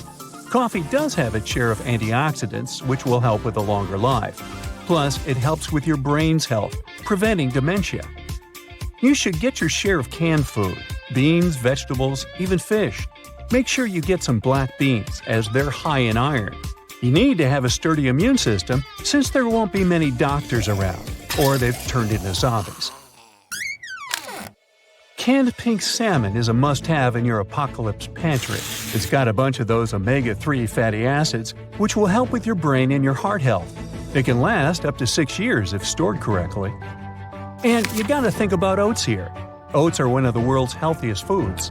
A bowl of oatmeal for breakfast can help you feel full longer, which is a great ally when food is being rationed. Rolled oats are simple to make and can be eaten without cooking, simply by letting them sit in water overnight. Now, corn. Flint corn is one of the best for long-term storage. It makes a pretty good cornmeal. You can even grind it and make a mean tortilla, in case you start to miss those Mexican night outs. It's best to store it whole and grind it only when you cook it, for durability, of course. Now, unfortunately, popcorn has more moisture than other varieties of corn and is not the best candidate for long-term storage. Let's just say popcorn doesn't make it into the apocalypse. Which leads us to another point. None of this will work if you don't know how to store your survival food. You need to create a storage location that is cool, dark, and dry. This can extend the shelf life of your food for up to 30 years. For the dehydrated stuff, you need to store it in airtight containers. Air is kind of a bad guy here, since it helps to oxidize a bunch of stuff. Most bacteria in our food need air in order to thrive. So if we cut out the air, this means more food for us. You've never ever eaten a single bite of a real cinnamon roll in your entire life. All your fancy Italian dinners with your friends were a scam. And get this, most likely, you've never tried a legit milkshake. Feels like your entire life is a lie, right? Don't worry, I've got you covered. I'll expose all those lies to you. Watch until the end to know how supermarkets sell you a fake Caesar salad and why the only authentic thing you've ever eaten was that seemingly packed with colorant red velvet cake. Do you like mashed peas? I don't. I still have those flashbacks to when my mom made me eat this swamp-like slurry when I was a kid. But I love peanut butter. Well, these two are related. The thing is, peanuts are actually legumes, not nuts. Why do they even call it peanut butter if it doesn't contain real nuts? And is not a dairy product to be considered butter? No one knows for sure, but I guess it's just because of the texture that resembles other nut-based spreadable pastes.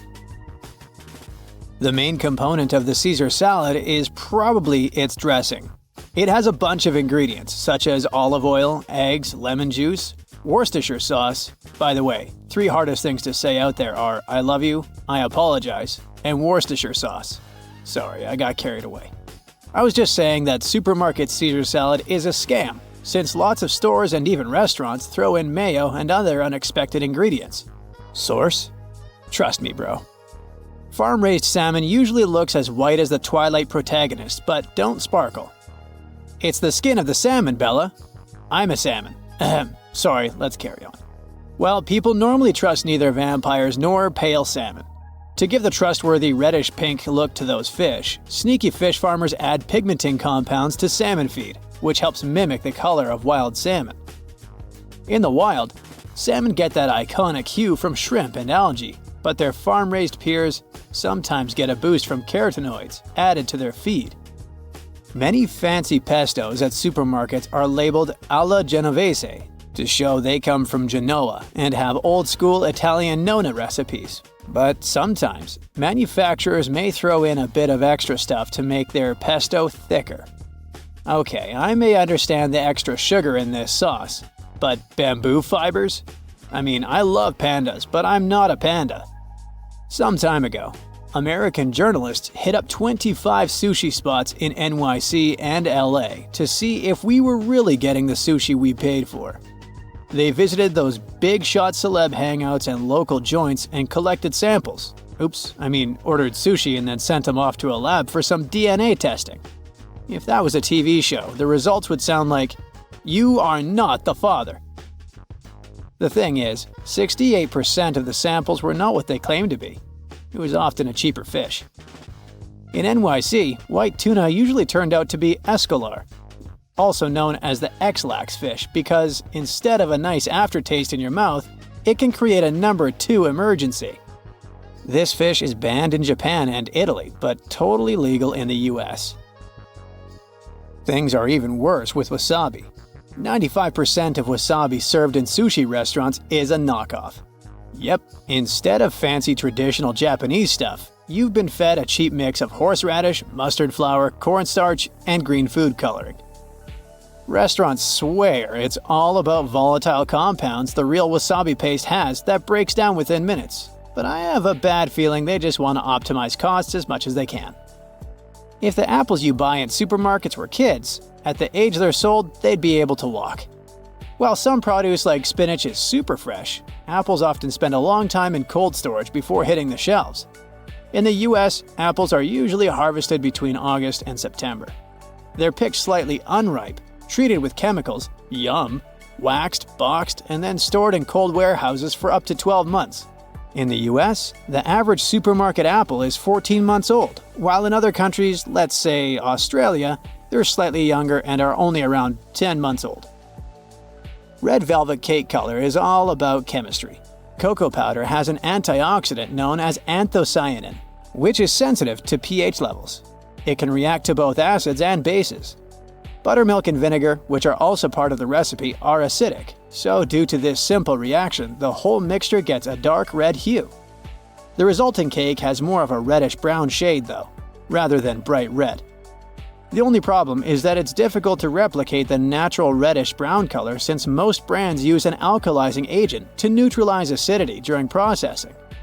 And to get that color, cocoa powder must be raw. You see what I'm driving at, right? Those cakes you grab at your favorite coffee shop are packed with artificial food coloring. Stop calling these orange and yellow prepackaged slices cheese. Not only is it an insult to camembert, cheddar, and other cheese varieties, but it's also incorrect in terms of legal regulations. Even the FDA refuses to classify this product as real cheese. It contains less than 50% of actual cheese, with the remaining ingredients being fillers and additives. I guess those slices deserve their cheese product name. Many commercial blueberry products don't actually have any blueberries in them. Instead, they're full of sugar, corn syrup, and artificial flavors. Even big brands like Kellogg's and General Mills were guilty of that. But still, there are many real deals. Just make sure to check the ingredients list for the real blueberries, and remember, the best ingredient that can be put in a blueberry pie is your teeth. Let's normalize purple carrots, shall we? They used to be the norm. It wasn't until Dutch growers started some vegetable experiments that we ended up with the sweet orange carrots we all know today. The Dutch were on a mission to create a carrot that showcased their national colors, like orange for the House of Orange. Their carrot breeding efforts paid off, and soon the orange carrot was all the rage, pushing aside purple and yellow varieties. That canned pumpkin you grab every year isn't really pumpkin, or at least not always. Most of the time what you're getting is actually squash. The FDA doesn't care to differentiate between pumpkin and squash on food labels, so companies go for the tastier and more compact squash instead. The US has rules for grading and processing milk products to keep them safe to drink and prevent sickness. States can change the rules a bit, so you might see raw milk for sale in California, but never in Florida or Illinois. So, your favorite milkshake might not actually be a legal milkshake if it has too much or too little milk fat. Here's why McDonald's sells not milkshakes, but just shakes, as they're made of a soft-serve ice cream mix. There's this shocking truth about Dairy Queen. Despite serving the iconic Blizzard, they technically don't sell ice cream. The FDA's regulations require a certain amount of milk fat for a product to be classified as ice cream. Dairy Queen's soft serve falls short, only containing 5% butterfat, so they embrace the term soft serve for its frozen treats. Your cinnamon rolls are a lie. They don't have any real cinnamon in them. Many commercial cinnamon rolls use a less expensive variety of cinnamon called cassia, which is closely related to true cinnamon species. Portobello mushrooms are not a unique type of mushroom, but rather mature cremini mushrooms that have been allowed to grow bigger in size. So here, we've only got the age difference. The belief that churros are Mexican is yet another food misconception. The origin of churros is still a mystery, with varying claims as to who invented the popular pastry. While some believe it was Spanish shepherds, Portuguese sailors, or Chinese individuals, there is no definitive proof to confirm any group as the original inventors. Some truffle oils out there actually have real truffles in them, but most of those you see in stores use this synthetic stuff with a complicated name instead. It basically mimics the taste and smell of real truffles, so companies can make truffle oil without breaking the bank. Number 1. Bananas. These guys changed a lot over time. Their seeds were tougher and their skin didn't look the same, but the main difference is, of course, the taste. Bananas taste different because of their genes. This is Cavendish bananas, aka bananas from the supermarket we all eat, are at great risk. A couple of years ago, they made up 95% of all banana exports, but they're inevitably disappearing because of the fungi infection spread over the plantations. So, people will have to cultivate a new banana type that will probably appear bland in comparison with the ones we're used to. Do you like corn? A big lump with knobs. It has the juice. Right, but the original before selective breeding corn wasn't big nor juicy. It used to be a mere grass called teosinte, and its kernels weren't big enough to feed even a kitten, not to mention an adult human. And it wasn't that edible either. It had a hard shell, so the kernels weren't easy to reach, unless you had a heavy hammer to hit it a couple of times to open the shell. Luckily, some smart people started choosing the desired teosinte plant with the largest kernels. Unlike its ancestor, modern corn contains 4 times more sugar and doesn't taste like raw potato. Fancy mac and cheese? In 2016, a large manufacturer, Kraft, admitted they had changed the original recipe.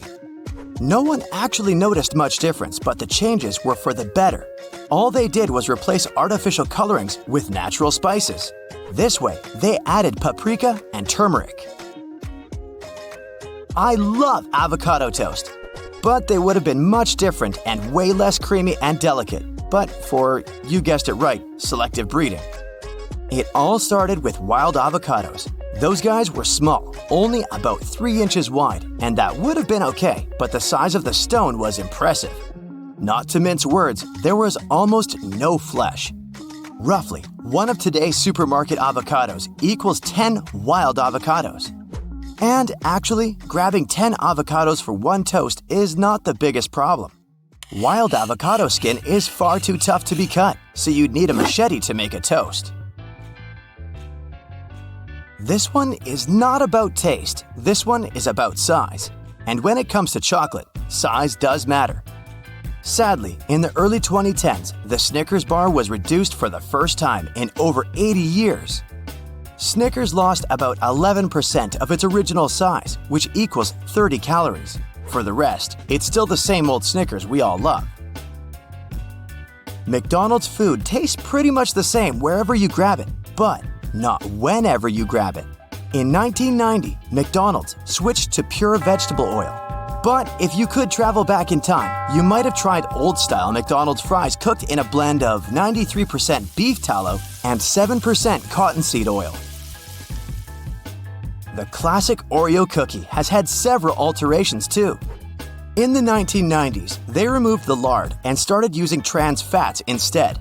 About 10 years later, those trans fats were replaced by vegetable oil. Fun Oreo fact: double-stuffed Oreo cookies aren't double-stuffed in fact. A math teacher, Dan Anderson, assigned a cool task to his students. They weighed 10 regular Oreos. 10 double stuffed Oreos, 10 mega stuffed Oreos, and 5 wafers. Turns out, double stuffed Oreos are only 1.86 stuffed Oreos. I love the soft marshmallow texture. Still, back in the day, they were even easier to chew. What we have today as marshmallows are the squishy gelatin pillows, right? Old-style ones were more like syrup. That syrup was extracted from the roots of the marshmallow plant and mixed with different toppings. I know you don't believe such a plant exists. It's something I'm not sure how to pronounce, but you can read it. Here's the picture. Time to get shocked. Number 1. Nope, apple pie isn't originally American. It's among the earliest recipes recorded in Britain. Number 2. Some apple pie recipes featured meat, fish, and bird. Sounds weird and even a bit gross. Okay, let me tell you a bit more about a normal apple pie recipe from 1380. All you need are apples, dates, prunes, pears, raisins, something similar to cinnamon, mace, cloves, sugar, sandalwood, and unicorn tears. Just kidding. Cinnamon wasn't very popular back then. Sugar was pricey. So to sweeten it all up, people loved to use grains of paradise, better known as pepper. And there was no edible crust. That idea came to people sometime later. Selective breeding. Here we go again. Around 4000 BC, peaches looked more like cherries until the Chinese domesticated them. Here's the old-time peach skin. Waxy on the outside, slightly over 60% of flesh is edible, and a huge stone. In 2022, there's no one around who tried the original cherry-like peaches, but scientists claim the taste was dramatically different, salty, and even similar to lentils. With time, the peach evolved into a sweet, soft-skinned fruit with a relatively small stone. Eggplants. Today, there's only one shape this veggie may have, but it used to come in a variety of shapes. Even the name derives from the fact that they were white and round. However, they didn't limit to one color only. They could also be blue and yellow. The great changes started when this veggie was domesticated in China, Thailand, and India. It's pretty clear the taste was different too. They say it used to be bitter and was used for medicinal purposes only. Ugh, I'm not really into eggplants today. I bet those of the past wouldn't be to my liking either. Hey, not all the changes are for the better. Sadly, we'll never try the original strawberry, but the studies claim that it tasted much sweeter before cultivation. The thing is, when performing selective breeding, farmers paid attention to the size, as the original wild strawberries were tiny and resistant to outer conditions.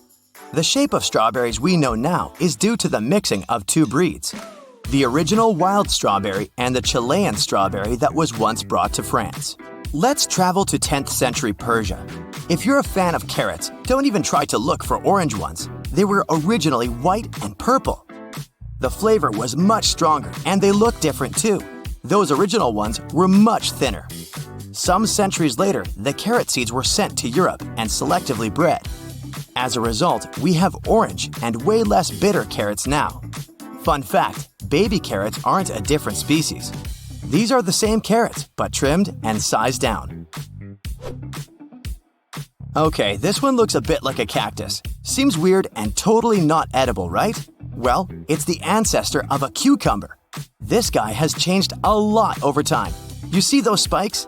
Some of today's cucumbers got rid of them completely and can boast a silky smooth skin, while others still do have that spiky resemblance to their ancestor.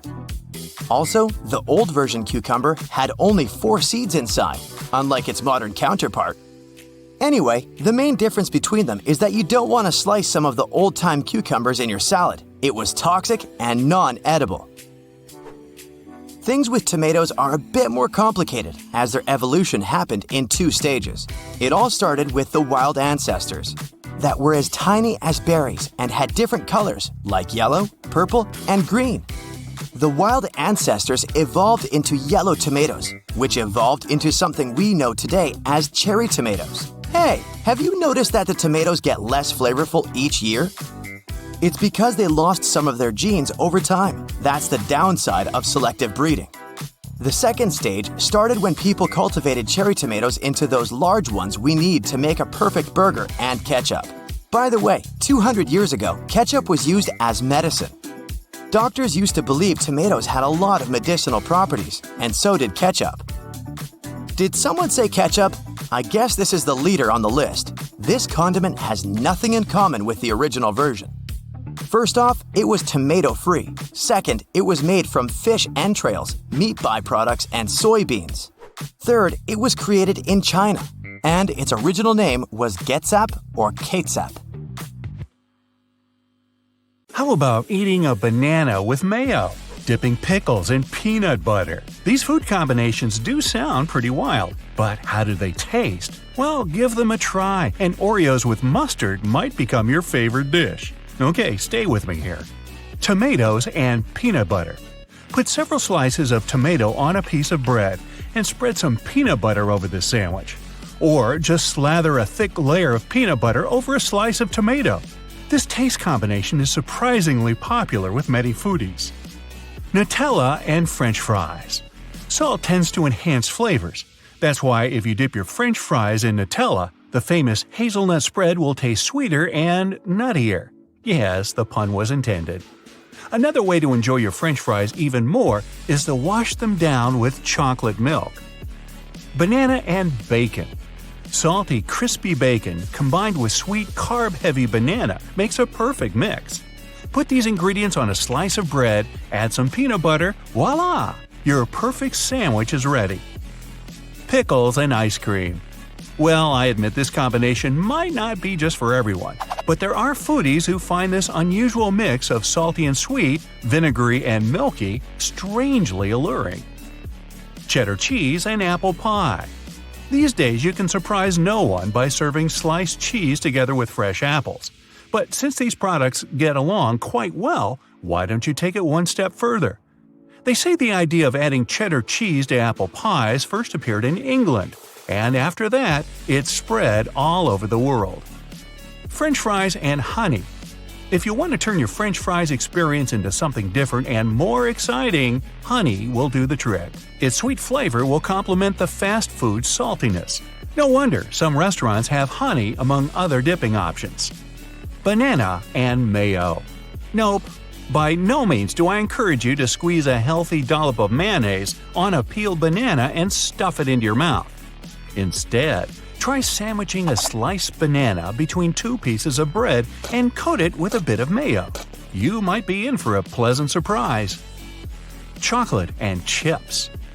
This salty-sweet combination tastes amazing. No wonder chocolate-covered chips are a thing, and many brands have already added this mix to their product lines. Burger and jam. These days you can order this combo in most restaurants, and no one will think you're a weirdo. Well, mostly no one. More and more people choose this option over the regular one with ketchup. Popcorn and milk. Some unique individuals replace breakfast cereal with popcorn. They add milk and claim that this dish tastes no worse than its more widespread and popular alternative. Care to try?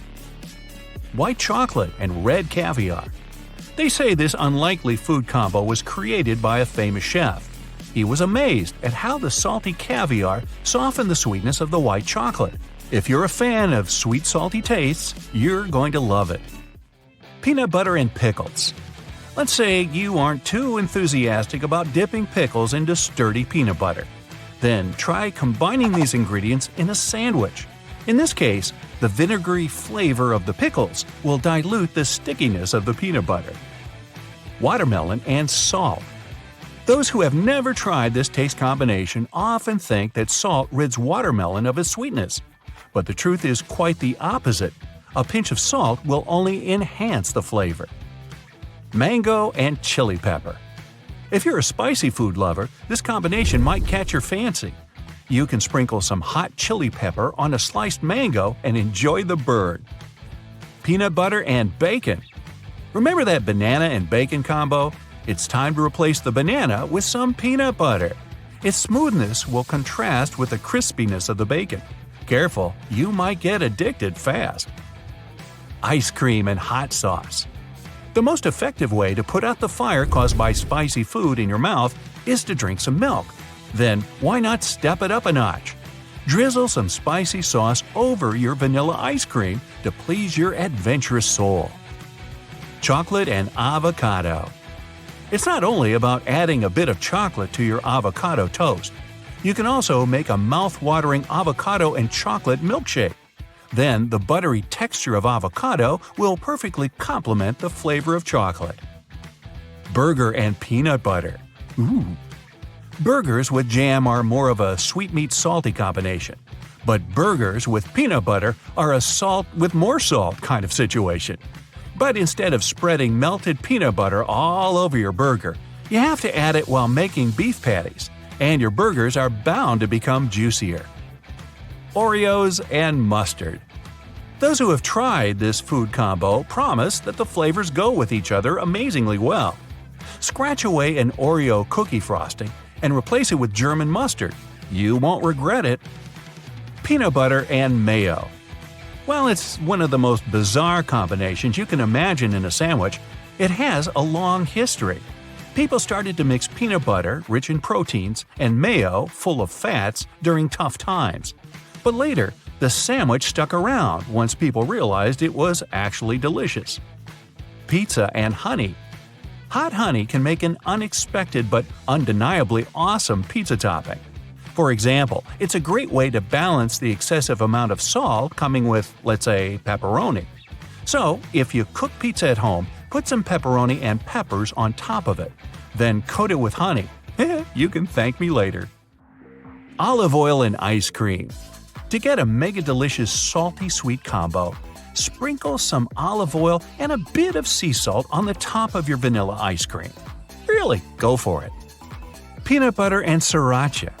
Yet another unexpected combination of two seemingly incompatible ingredients. But in fact, the sweet aftertaste of sriracha will make the sticky peanut butter taste more interesting. And the butter, in turn, will take the edge off the sriracha's spiciness. Green apples and salsa. You might have tried mangoes or pineapples mixed with salsa sauce. But then, why should it be any different with green apples? Their slightly sour taste is perfect for spicy dishes. It does offset some heat, but at the same time, their flavor adds a strong and a bit bitter taste to the mix. Strawberries and balsamic. This is a tried-and-true Italian combination that works amazingly well. The savoriness of the vinegar makes strawberries taste sweeter. It also complements their juicy nature. Watermelon and feta. No classic Greek salad can go without feta, but this cheese can taste no worse when you combine it with fruit, watermelon in particular. The dense structure and saltiness of feta will add extra flavor to the juicy red goodness. Peanut butter, jelly, and goldfish crackers sandwich. Now, peanut butter and jam have long been a classic, but why goldfish crackers? True foodies know that this component fills in all the remaining gaps. Your sandwich gets a satisfying crunch. It becomes more savory, and the crackers are just salty enough to balance the sweetness of the jelly. Basil and strawberry. I've already mentioned the benefits of mixing strawberries with balsamic vinegar, but strawberries and basil are just as good. You can test this combination while making lemonades and other drinks. Basil and strawberry frozen yogurt taste just as delicious. Pickle brine and chicken. Cooking chicken in pickle brine helps keep the meat juicy. At the same time, this method preserves the natural flavor of poultry meat. Another benefit? You don't need to use salt in the process. The brine is already salty enough. Hummus and dried cranberries. After dipping your cracker in hummus, top it with several dried cranberries. They make a world of difference by adding a tiny bit of tang. Many people believe our ancestors were monosyllabic grunters, but according to a new study from the University of Western Australia, this might not be the case. The primary purpose of any language is to convey some meaning, right? So, researchers believe that nonverbal communication most likely came before oral language. To test this, they asked a group of people to play a communication game similar to charades. They put people speaking different languages and from different cultures in one room and told them to communicate through gestures. No grunts allowed. The results were astonishing. Scientists confirm that many gestures apparently have universal meaning. This way, people understand each other more easily than with any other type of vocalization. If I make the shape of a heart with my hands, you'll get what I mean, right? Speaking of languages, did you know that the last letter added to the English alphabet wasn't Z? It was actually J. It's also no coincidence that I and J are side by side. They started out as the same letter. J was just a prettier way of writing I. With time, J got its own phoneme and became a separate letter all on its own. Bees are fascinating creatures. They're very important for people. For one thing, it's their delicious honey. But they are the best pollinators too. We need them to keep restoring our food supplies. Some people may be afraid of their stingers, but honeybees will only sting you if they feel threatened. The worst part is that bees never survive after stinging you. These insects can't pull their barbed stinger out of your skin. And this stinger is part of the bee's digestive tract, nerves, and muscles. After losing all that, the tiny creature can't really make it out alive. The filling between Kit Kat wafers is made from other Kit Kats. When something goes wrong during the production, for example, a Kit Kat bar has too many bubbles or other imperfections, nothing goes to waste. Such sweets get melted into a paste, and then these substandard Kit Kats are used to fill in other Kit Kat bars. Oreology is a field of science that studies Oreos. Yes, the cookies. The flow and fracture of Oreos are the subject of several scientific experiments. Researchers are doing everything in their power to answer this question. Why does all the cream remain only on one side of the Oreo? Grab an Oreo and break it apart the way you normally do it. See what I mean? Rheologists are physicists who study complex fluids. After analyzing the Oreo filling, they classified it as a flowable soft solid. These are fluids that are soft when you don't disturb them and flow when they're under a large amount of stress. No, that doesn't mean Oreos are literally stressed. This means that the cream on the inside will behave according to the pressure you apply while opening a cookie. The trick that will help you distribute the cream is a simple twist. If you twist an Oreo slowly and steadily, this will reduce the stress and most likely let the cream stay on both sides of the cookie. Try it out for yourself and let me know if it works for you. Meanwhile, Oreologists have developed a special machine to do the testing. Ever heard of an Oreometer? It was designed specifically to twist Oreos at an optimum speed and angle. Way to go, cookie science! It's a beautiful afternoon, and you're looking at the sky. Wait, what are those tiny dots traveling in squiggly lines? They're only visible for a short moment. You might even mistake them for mosquitoes. Those are your white blood cells. They're moving inside your capillaries running through the front part of the retina in your eyes. The funny thing is, most people don't notice the dots until someone asks them to pay attention. The Ring of Fire is not only the name of a popular song, it's also a horseshoe-shaped area in the Pacific Ocean. It's about 25,000 miles long and contains around 450 volcanoes. It's the most seismically active place on Earth. Over 75% of all active and sleeping volcanoes in the world are located in the Ring of Fire. No wonder around 90% of all earthquakes happen in this area. Oh, and by the way, the deepest trench on the planet is also located there. The Mariana Trench is one of the most famous features of the Ring of Fire. Its deepest point, the Challenger Deep, lies 36,070 feet below sea level. Funny fact, before color television appeared in the 1950s, 75% of people claimed they saw black and white dreams.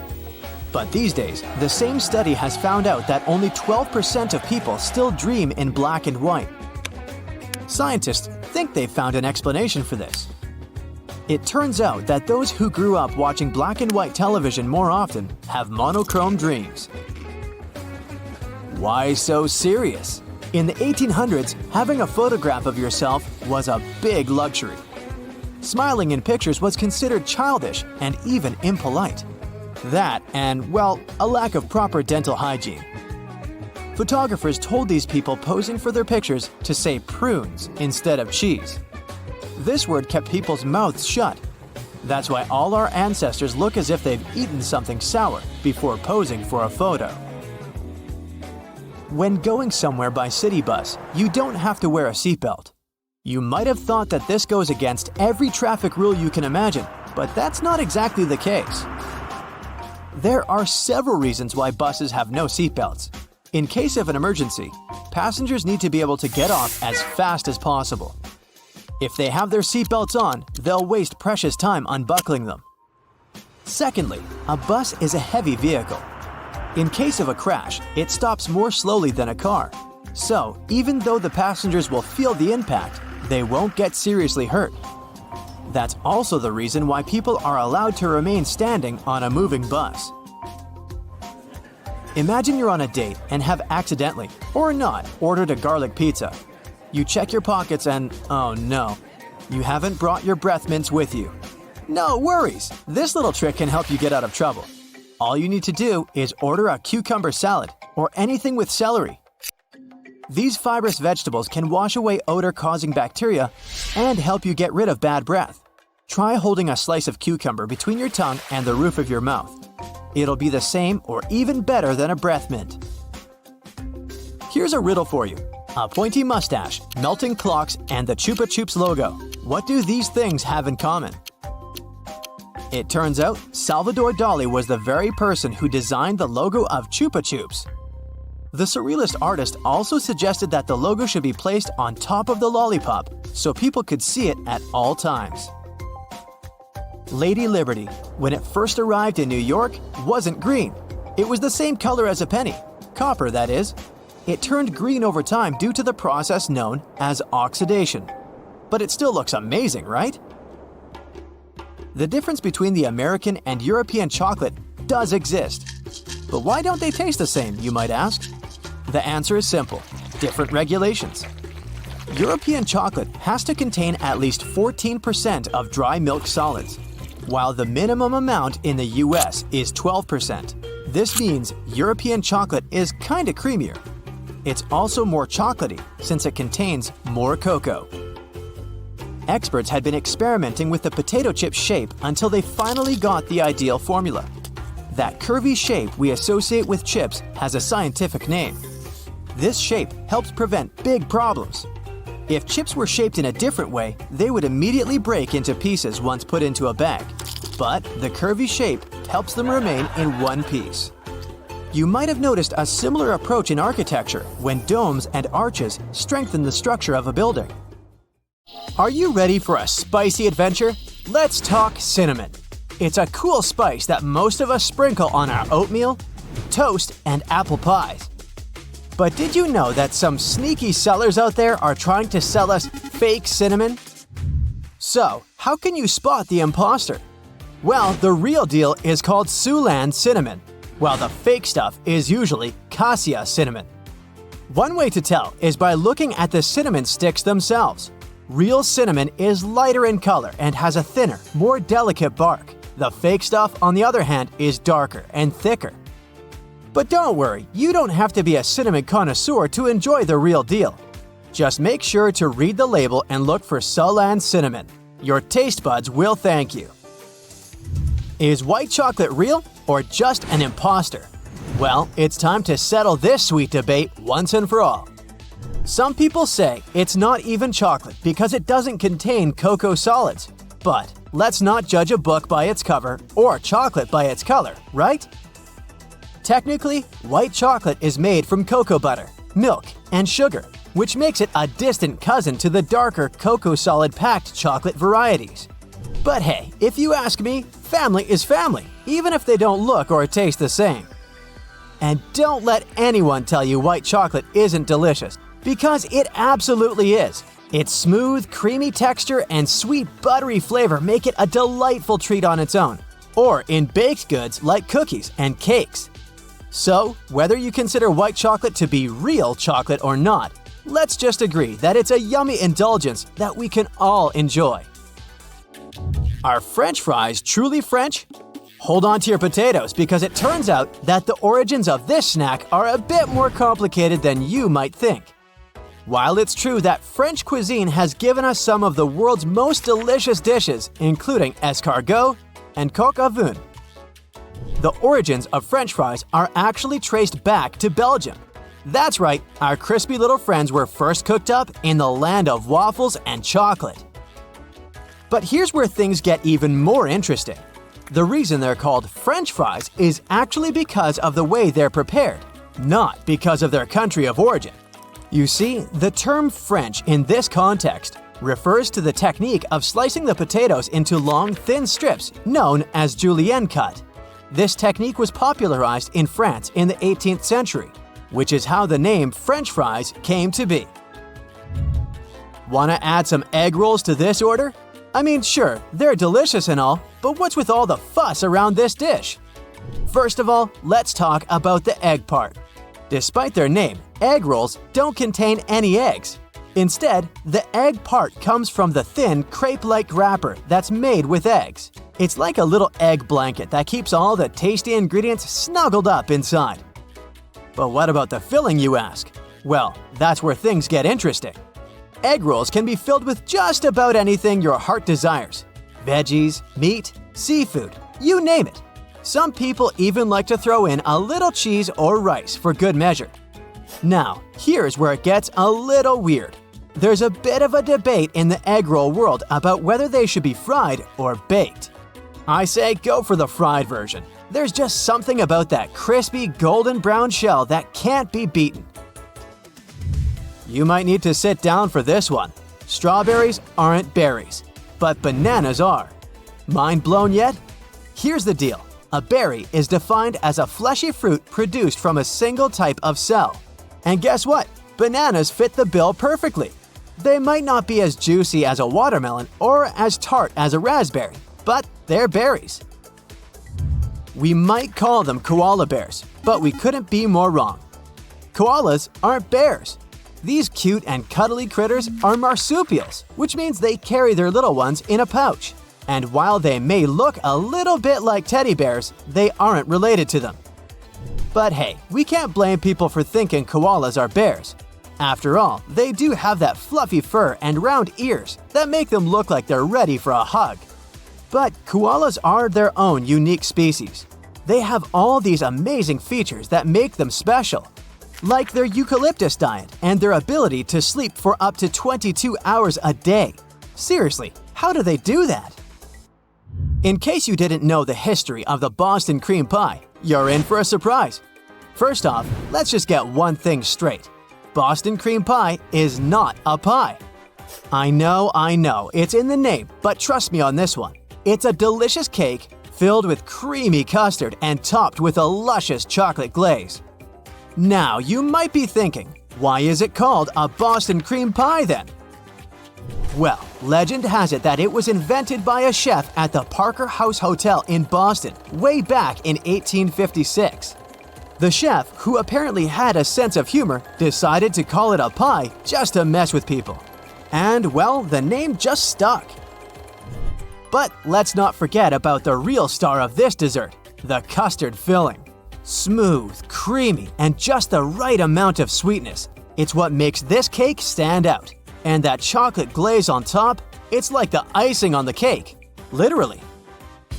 Is a peanut a nut? It sounds like a silly question, but you'd be surprised how many people get confused about this. So let's clear it up once and for all. Peanuts are legumes. That's right, they're in the same family as beans and lentils. But don't worry, we won't hold it against them. After all, they're still delicious and nutritious snacks. But here's where it gets really interesting. Even though peanuts aren't technically nuts, they can still cause nut allergies. That's because they contain similar proteins to tree nuts, like almonds and walnuts. So if you have a nut allergy, you'll want to be careful around peanuts too. Have you ever found yourself using the term tinfoil to refer to aluminum foil? You're not alone. A lot of people use the two interchangeably. But why is that? Years ago, aluminum foil was made of tin. back in the late 1800s, before aluminum was cheap and abundant, people used tinfoil to wrap up their food and keep it fresh. But when aluminum foil came along, it quickly became the more popular choice because it was cheaper and easier to produce.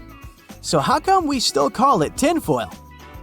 Some think it's because aluminum foil was first marketed as tinfoil and the name just stuck with most people. Others think it's because the two materials have similar properties, so people started using the two terms interchangeably. But whatever the reason, one thing is for sure. Tinfoil just sounds cooler than aluminum foil. You might be surprised to know that your trusty Pyrex dishes aren't Pyrex at all. Now, don't get me wrong, the knockoff still gets the job done, but it's just not the same.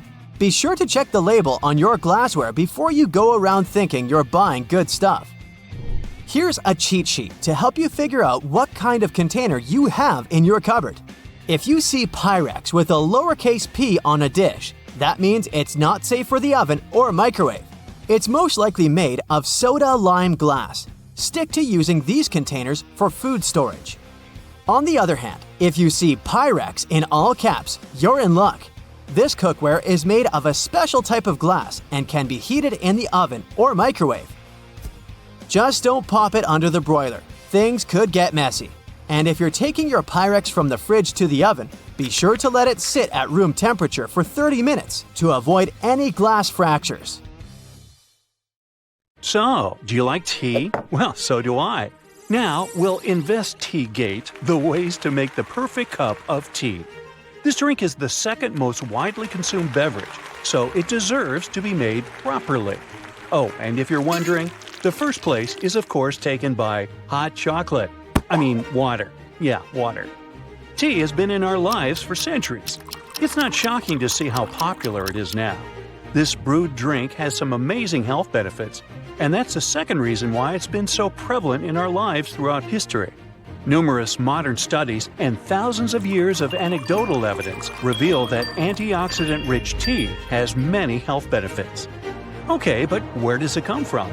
Legends say that the story of tea begins in China.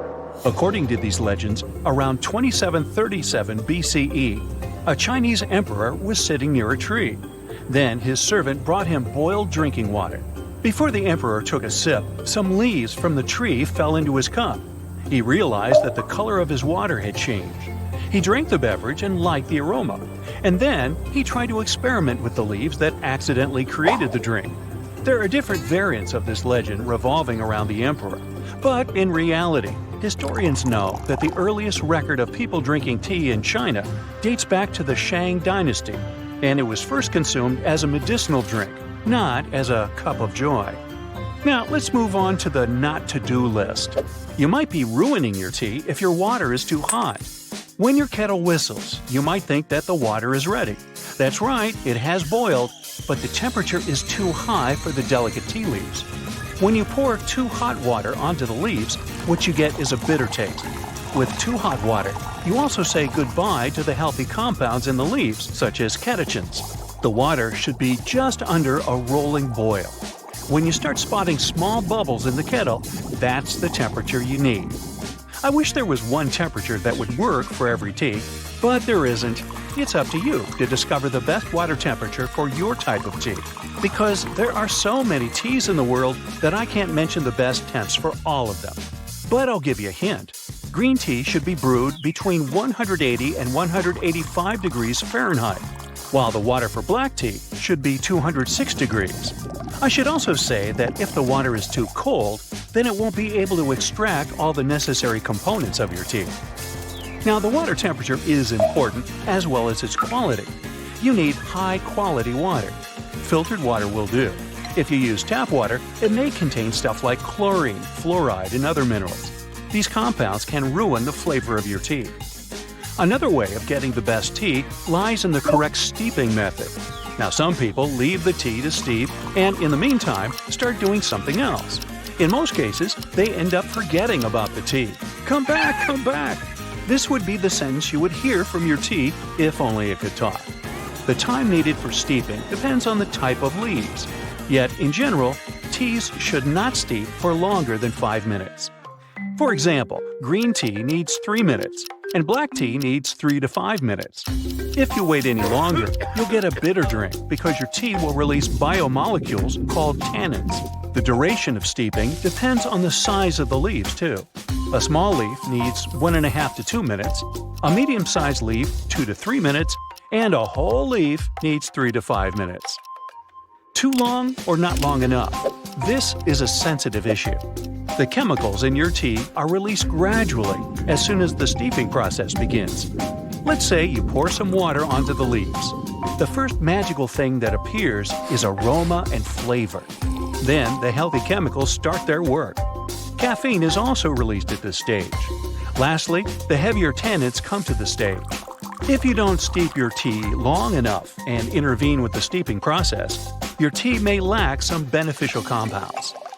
Now, what is the difference between using tea bags and loose leaves? Well, tea bags are very convenient, but loose leaves are a better option if you want to get all the benefits of your tea. Regular tea bags you get from the supermarket come with leftover broken tea leaves, known as dust and fanning. I get you, time is precious. If you have to go for standard tea bags, opt for pyramid-shaped ones instead of rectangular ones. Pyramid sachet packs are better for brewing. Flat bags are the least favorable option. Since they contain bleached paper, some chemicals from the paper can spoil the aroma of your tea. Now this one got me to thinking. Is it true that we should use the same tea bag twice? This is a myth if the bag contains some high-quality tea. In fact, you can brew such tea for a second or even a third time. The rule is simple. Remove the tea leaves from the cup and let them drip dry. You shouldn't let your tea leaves steep once they've been soaked. The reason is again related to keeping the flavor bitter-free. Note that every time you steep a tea bag, you extract more caffeine. And what if we talk about the issue of those extra ingredients added to the tea? Yes, sugar. Adding honey or sugar to your tea doesn't mean that all the health benefits of this drink disappear. Yet, you increase the number of calories you get. According to one study, 33% of tea drinkers consume tea with such additives. Now, what's another popular thing people add to their tea besides sugar? Here's a hint. This way of drinking tea is very popular in Great Britain. Yes, it's milk. The amount of milk is a serious question, too. The milk-to-tea ratio should be 1/4 or less for 1 cup. You might not believe me, but the order in which you add the liquids is also important. Most people agree that adding milk after steeping your tea makes the drink tastier. First, you brew the tea, then you pour it into your cup and add milk. Next, the teapot. Apparently, there's a reason why people have been using teapots for centuries. These elegant containers help your drink stay warm for longer. Let's assume you pour yourself some tea into a big mug. There's a high chance that it'll get cold before you finish drinking it. To fix this problem, you can use a teapot. This way, you can simply pour some tea into your cup and then repeat the process once you finish it. It'll have an ideal drinking temperature. Now, every region has different types of teas, brewing equipment, and leaves. For instance, in Turkey, people use tulip-shaped tea glasses when they drink tea. Turkey is the largest consumer of tea per capita. They seem to enjoy their tea as much as the traditional tea glasses. Also, they sometimes add a tiny piece of lemon to a cup of black tea as an additional ingredient. And if you go to Morocco, you'll be served some hot mint tea, also known as touré. It's typically poured into tall glasses. If you go to China, the place that introduced this amazing beverage to the whole world, you will see hundreds of different types of tea, from oolong to jasmine. Japan is known for matcha tea and its famous tea houses. If you enter a tea house there, you'll be surprised to learn that matcha is prepared in the same way as it was in the 12th century. What about India? There, the national drink is chai. Now you know how to make your tea taste amazing. So, what type of tea is your favorite? Comment below.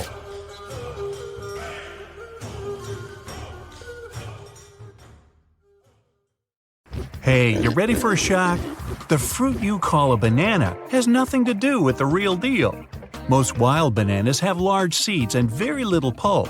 A lot of them aren't even edible. But when you eat a banana, you can barely spot those seeds. It's because most of us these days are chomping down on clones of the Cavendish variety. Yes, there are different species of bananas, as in more than 1,000. That special type was chosen because it's seedless. Plus, it lasts longer. No store wants to waste money on trying to sell food with a short shelf life. Oh yeah, and bananas are technically berries. Same goes for watermelons. It's because their seeds are inside the flesh, which makes strawberries and raspberries not true berries. By definition, they're fruits since the seeds are on the outside. But an orange has its seeds on the inside like a berry too. That's right, it's another case of mistaken identity. Oranges are also a human invention, not a product of nature. They were created as a hybrid from the pomelo and mandarin. And if you see a green orange, it doesn't mean it's sour and unripe. It's just got its sunscreen on. When the weather's too hot for their liking, oranges produce more of the green pigment chlorophyll to protect themselves from sunburn.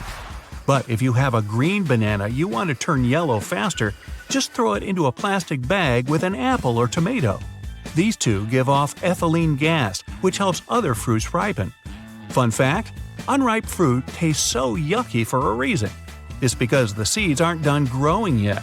In the wild, any fruit's goal is to be gobbled up by animals because they help spread the seeds. When the seeds are finally ready, the fruit ripens, gets a new yummy taste, and the animals start munching. Limes, lemons, and oranges are obviously relatives. Bananas have their family too, lilies and orchids.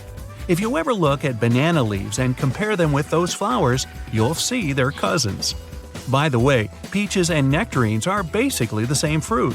It all comes down to one little gene that decides whether the peel will be smooth or fuzzy. Apples are also roses, just like pears, cherries, and almonds. Next time you show up on a date, bring a bag of apples and share this fact. Ooh, how romantic! Oddly enough, if you make a salad from red, orange, and yellow bell peppers, you'll get a dish made of 3 entirely different vegetables. They're all unique plants with their own unique seeds. You see a banana, you think of a warm tropical climate. But they can easily grow in Iceland.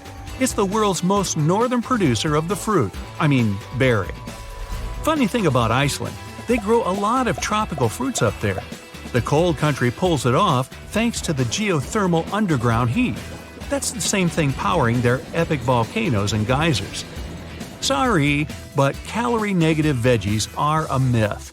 Some people claim that your body uses more energies to break down, say, lettuce and celery than those foods give. They're still extremely low-cal, about 5 to 10 calories a serving, but your body only burns half a calorie to digest them. Kiwi fruits in the wild look like big, hairy grapes, but many people instead thought it resembles that tiny little kiwi bird, so they named this fruit after it and not vice versa. Technically renamed, kiwi was originally called Chinese gooseberry. Up for some sushi? If you grabbed wasabi at the grocery store, there's a 99% chance you didn't get the real thing. True wasabi is hard to make, so it's usually replaced with horseradish, some extra flavorings, and colorants, like green. The ketchup we eat today has nothing to do with the original recipe. The origins go back to the 17th century when the Chinese made a sauce out of pickled fish and spices. Later, the British version featured mushrooms, shallots, and even walnuts. The word ketchup changed its name and was used for any dark-colored sauce. The first carrots were completely different too. The carrot we're used to is thick and orange. They used to be thin and purple. Carrots are tougher than any other vegetable. It's because they can survive a winter in the ground and not wither. Also, if you thought baby carrots are a totally different sort, not true. They are often just unattractive, regular-sized carrots trimmed down to bite size. They'd be too hard to sell the way they are, but they look appetizing cut up. Watermelons and tomatoes are mostly water, and you can tell while eating them. But potatoes are too, about 80%. So, if you wanted to, you could squeeze a potato and have a glass of its juice. I think I'd rather fry them. Carrots are over 80% water, and apples are about 25% air. That's why they float and you can bob for them. So when you spend $10 on apples, $2.50 of that is going toward nothing. And here you were always worried about paying for air in chip bags. Apples taste better when they're sliced because they're exposed to oxygen.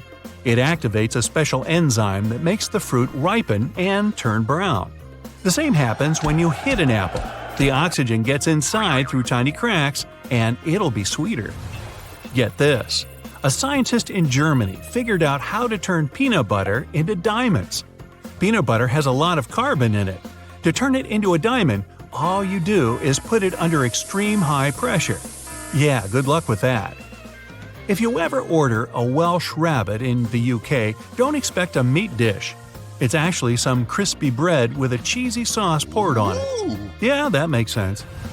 By the way, Worcestershire sauce was invented by accident. 2 English chemists tried to make an Indian fish sauce. The batch turned out too strong to be edible, so they put it in the basement. They forgot about it for a couple of years, and it fermented in that time. When they remembered about it, they thought, hey, why not give it a try? And it tastes much better. And yes, your favorite steak sauce is still made with fish today. Those instant noodles you buy when the budget's tight were originally a luxury product. The main idea was to create something with a long shelf life. After several unsuccessful attempts, the inventor finally got it. The noodles had to be steamed, dried, deep-fried, and then seasoned. This complicated production made them cost much more than the fresh noodles everyone was used to. Now, let's travel back in time to the 1700s. As the story goes, a man named John Montague really liked card games, as in, he couldn't even be bothered to take a break for lunch. So he just asked for some meat tucked between 2 slices of bread. That way, he could eat it while playing and keep the cards clean and grease-free. Montague was the 4th Earl of Sandwich, the town in England, and he's credited for inventing the hush puppy. Nah, you're right, the sandwich. Another famous food legend, they say potato chips also came about by chance. In 1853, a customer was dining at a restaurant where French fries were one of the specials. This guest wasn't satisfied with those fries and complained they were too thick. When the chef cooked thinner fries, the picky customer complained yet again. The chef got so annoyed that he just cut a potato into paper-thin slices and deep-fried them. Much to his surprise, the finicky eater loved the final dish. And cheese puffs started out as trash. Back in the 1930s, Edward Wilson noticed some oozing corn in one of the machines at a factory that made food for animals. Wilson was puzzled by the ribbons, so he took them home and tried to season them. He also noticed the puffy corn hardened when exposed to air. The experiment was a success, and it developed into a world-famous snack. There are different stories behind how chocolate chip cookies were invented. One claims that a lady ran out of baker's chocolate and decided to replace it with some basic broken-up semi-sweet chocolate. She thought they'd just melt evenly into the batter. But those chips stayed right where they were, and what a yummy mistake. Hey, I've never met a cookie I didn't like. Sandwich bread is not entirely real bread. Water can boil and freeze at the same time. Bananas are berries that grow in grass. Believe these or not, but let me ask you, did you know water can be wetter than it is in nature? Find out in this video. Bubblegum is usually pink because the first commercial gum, made in 1928, was like that. Pink simply was the only color of the food dye available at the factory. The first chewing gum ever, though, probably appeared about 9,000 years back. People chewed birch bark tar back then for its medicinal properties, for example, to fight fever. In fact, at different periods, people used to chew on lots of stuff. For instance, the ancient Mayans made gum out of chicle, a substance made from the sapodilla tree sap. They used it to fight hunger and quench thirst. And in North America, people chewed spruce tree resin, a habit which European settlers later picked up and turned into a commercial thing in the 1840s. You can't name a folder CON on any version of Windows. This also applies to some other letter combinations, such as PRN, AUX, NUL, and others. It has to do with the operating system itself. It creates folders to store data in them. And if you create one of your own using one of these names, it will confuse the system. If you shuffle a deck of cards to get every possible combination, you'll spend billions upon billions upon billions of years just to get a third of the way there. Think about it. There are 52 cards in a regular deck. And the possible number of combinations without repeating is 8 times 10 raised to the power of 67.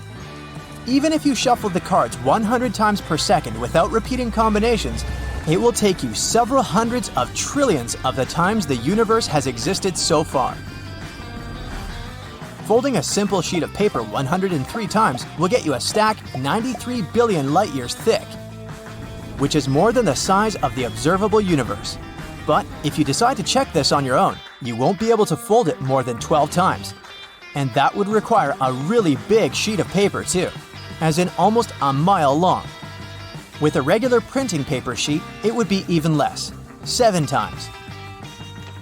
In many supermarkets, you'll see 2 different bread sections, bread and bakery, and they do have different types of bread in them. The lighter, square, and most often cut in advance variety is called white pan bread, or sandwich bread, while the other is, well, just bread. The difference is that sandwich bread is made specifically to have stuff spread on it. It has a tougher texture, which allows the slice to not fall apart and go all crumbly when you put, say, peanut butter on it. It's also soft enough, letting you bite into your sandwich and not squeeze the contents out of the sides, turning your meal into a mighty mess. Finally, white pan bread lasts longer than regular bread because of the additives in it. They preserve the bread's texture for a week or so in your home, allowing you to enjoy your PB&Js for longer, while the traditional bread variety would likely go stale the next day. There's a state at which water can both be boiling and freezing. It's called a triple point, and it occurs when all 3 states of a substance, liquid, solid, and vapor, exist at all the same time without messing with each other. For water, the triple point happens just a tiny bit over the freezing temperature and at an atmospheric pressure of 0.006 atmospheres. The blue bird you see on the Twitter logo has an official name. It's Larry the Bird. And the creator of the social network named it after the former NBA basketball player Larry Bird from the Boston Celtics. If you've decided to save a few bucks by charging your smartphone less often, let me disappoint you. To charge a cell phone, you use teeny amounts of electricity. That's why the maximum amount of money you can save within a year is less than $1. Jeep is actually an abbreviation. Originally, it was called a GP, or a general purpose vehicle. It was only much later that it became a brand we know today. Bananas have a curved shape because they turn towards the sun. They're also not trees, but grass, by the way. The bunches grow downwards. But the fruit itself wants to get towards the sun, so it curves a bit up while it grows. Spandex, a fiber used for making sports clothing, got its name as an anagram of the word expands. If you were to watch every video on YouTube, you'd have to spend 1,000 years on that, and then about 1,000 times more because of all the new videos that would appear by then. You probably know that tomatoes are technically berries. Well, bananas, peppers, watermelons, and eggplants are too. There's a little open jar symbol on every cosmetics item packaging. It's called PAO, period after opening, and it tells you how long you can safely use the product after opening it. The jar is usually accompanied by a number with the letter M, which stands for months. Just make sure you remember exactly when you open the package so that you'll know when 3, 6, 9, or however many months indicated have passed. A phone jack often has several rings on it, each representing different components. One ring is for mono sound, 2 are for stereo, and the third one means your earphones have a microphone function built in. To know if an egg you boiled is fully cooked, just spin it on the countertop. If the egg spins steadily without immediately falling over, it's done. Instead of using good old water, firefighters extinguish fires with wet water. They add special wetting agents to it, chemicals that reduce the surface tension that regular water has. It helps the substance to soak into objects and spread everywhere much more easily. Your shower curtain sometimes gets a bit too clingy when you get into the shower trying to get clean. According to the shower curtain effect, the hot water lowers the air pressure behind the curtain. The higher, denser pressure outside the shower pushes the curtain in, making you feel like your shower curtain is out to get you. If you take a closer look at the regular garbage bag, you'll probably notice that the seam is inside out. In fact, you're not supposed to shake up the bag to open it. You gotta place the bag over a garbage can like a hat, and then just push the middle of the bag down into the can. This way, the seam will end up where it should be, inside. If you ever had problems with popping chocolates from the box, look at those little holes around them. They're there to help you. If you push a hole right next to the candy, it'll jump out easily. An extra hole at the upper part of the sink has multiple hidden functions. First, in case someone forgets to close the faucet, the water won't overflow and the bathroom won't get flooded. Second, thanks to that hole, the water drains faster, as it gives an escape for the air, helping the water flow down. Many cups and mugs have little grooves on the bottom on purpose. They're designed for washing machines. The grooves let the water flow and not spill all over your feet when you take the cup out. Also, those grooves let the air flow so the cup doesn't crack even if the tea is scalding. Take a closer look at that metal plate at the front of your stapler, known as the anvil. Turn the stapler upside down and rotate the anvil, reversing it. You're basically changing the stapler setting to temporary. In this mode, you can staple the sheets without too much vigor, so they can be easily detached from each other later. Most hammers have a slot on top of them. This slot fits a nail in just perfectly. Thanks to it, it's much easier to hammer the nail into the wall and avoid hitting your fingers. The extra pocket on the right side of a suit jacket is called the ticket pocket. In the past, they were used to store coins for people on horseback to pay toll booths without having to open their jackets. Then, when train travel became popular, they started to be used to hold tickets and passes. The small bumps on the F and J keys on your keyboard help people find the right keys without looking down. Keyboards come with little legs. Thanks to these legs, you can tilt your keyboard and see which keys you're hitting. But keep in mind that a flat keyboard doesn't make your wrists so tired. And if you can touch type, you don't need to look at the keyboard anyway. Chip bags have excess air inside to cushion the chips during shipping. This air isn't actually oxygen. It would turn the chips rancid fast. Producers use nitrogen instead because it keeps chips fresh. Colored dots on chip bags have a purpose too. Manufacturers need them to control the package color and show what ink color was used on the package. Now, I'm guessing here that they don't actually want to look at the bag. The markings on the bottom of a toothpaste tube are there for the factory robots. Hey, they want clean teeth too. Actually, colorful squares mark the line that helps the machines understand where to cut and fold the tube. Small hollows in a chocolate box are designed for chocolate lovers. Press the closest deepening to the chocolate that you want to grab, and it'll jump out of the box right into your hand. Magic! The hole in a lollipop stick is there to save your life. If the stick gets stuck in someone's mouth, the hole will prevent this person from choking. All Tic Tac containers are designed to dispense just 1 mint every time you open them. There's an indentation in the lid that has the same shape as the candy. Turn the container upside down and gently shake it. When you open it, you'll notice 1 Tic Tac stuck between the lid grooves. Now that's some engineering. Stickers on fruit seem to provide zero information about the product. But if you look closer, you'll find some numbers that can tell you more. A 5-digit number where the first number is 9 is a good sign. You're about to buy an organic product. A 4-digit number starting with a 3 or 4 means it was conventionally farmed. And if the number starts with an 8 and there are 5 digits, it's best to leave it on the shelf. A dollar has its secrets too. A large letter with a rim shows which bank is responsible for issuing this bill. There are 12 Federal Reserve banks in the U.S. distributing currency.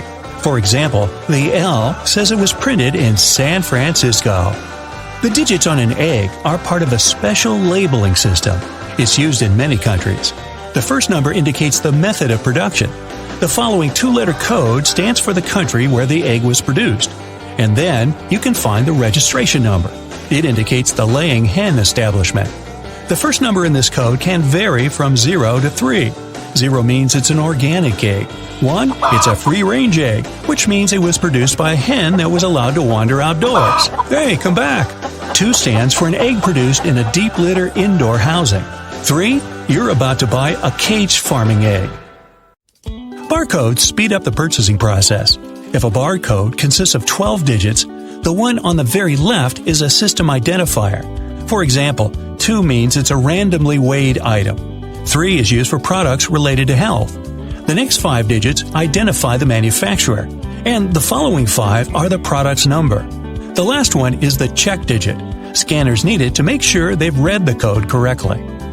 Colorful plastic tags on bread bags indicate when the product was made. If it's Monday, there will be a blue tag. For Tuesday, it'll be green. Thursday is red, Friday is white, and on Saturday, look for fresh bread with a yellow tag. Hey, there's going to be a quiz at the end of this.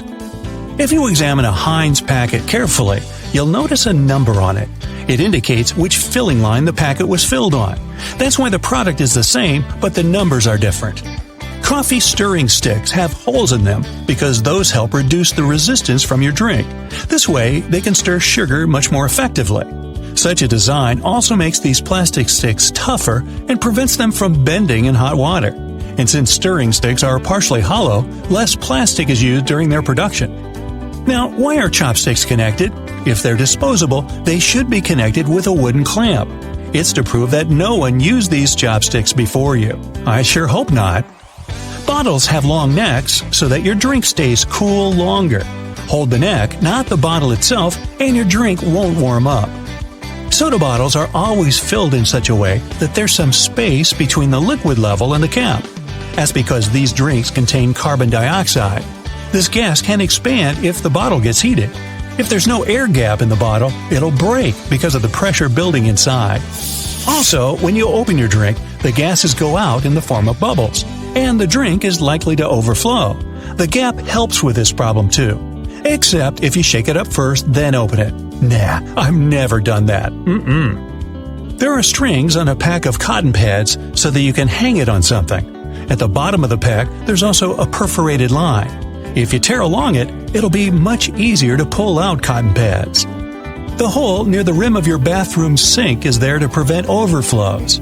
Excess water will go into the siphon and your floor will stay dry in case you forgot to shut the water off. Nope, never done that either. That black grate on a microwave isn't just some fancy decoration. It's called a Faraday shield, and it prevents the rays from escaping the microwave. It also speeds up the heating, so you can enjoy yesterday's leftovers faster. Windshield black dots help dispense the sun glaring right into your eyes. This sort of frame keeps the UV rays away, so it serves as sunglasses for your car. Now, don't blame the little lump on your computer cable for getting stuck somewhere for the umpteenth time. This cylinder, shapes and colors may vary, actually helps prevent interference from other signals, like those your phone emits. The stripes on headphone jacks keep the wires insulated from one another. One stripe means the headset had a mono signal. 2 stripes indicate you'll have stereo sound. And 3 strikes means you're out. Wait, that's baseball. 3 stripes means the headset also has a built-in microphone. Blank pages in the books aren't actually made for the author's signature. It's all about the manufacturing process. Books are printed on large sheets, so one sheet can accommodate 4 printed pages. If a book has an odd quantity of printed pages, chances are you'll get a blank one for notes. When the blue bristles on your toothbrush fade, it's time to change it. Oops, I better check mine. You can usually find some silica gel in bags, shoes, and many other things you buy. This gel absorbs excess moisture. Don't throw it away. Every time your shoes get wet, put some packets of silica gel inside them. A button on the back of a collar of a button-down shirt is there to prevent your tie from sticking out. And the small loop on the back of a shirt can be used to hang the thing without wrinkling it. Little buttons on your jeans are called rivets. They were originally placed there to prevent the seams from ripping. In the past, mostly miners and other workers wore jeans. That's why this item of clothing had to be particularly durable. And even though these days jeans aren't under such stress, the tradition of using rivets still remains. In the past, you could only see diamond slits on alpine packs.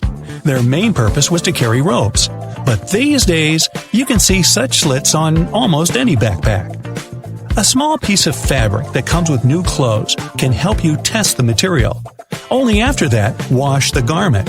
If you see the fabric fade, stretch, or pill in the wash, at least you won't ruin the entire item.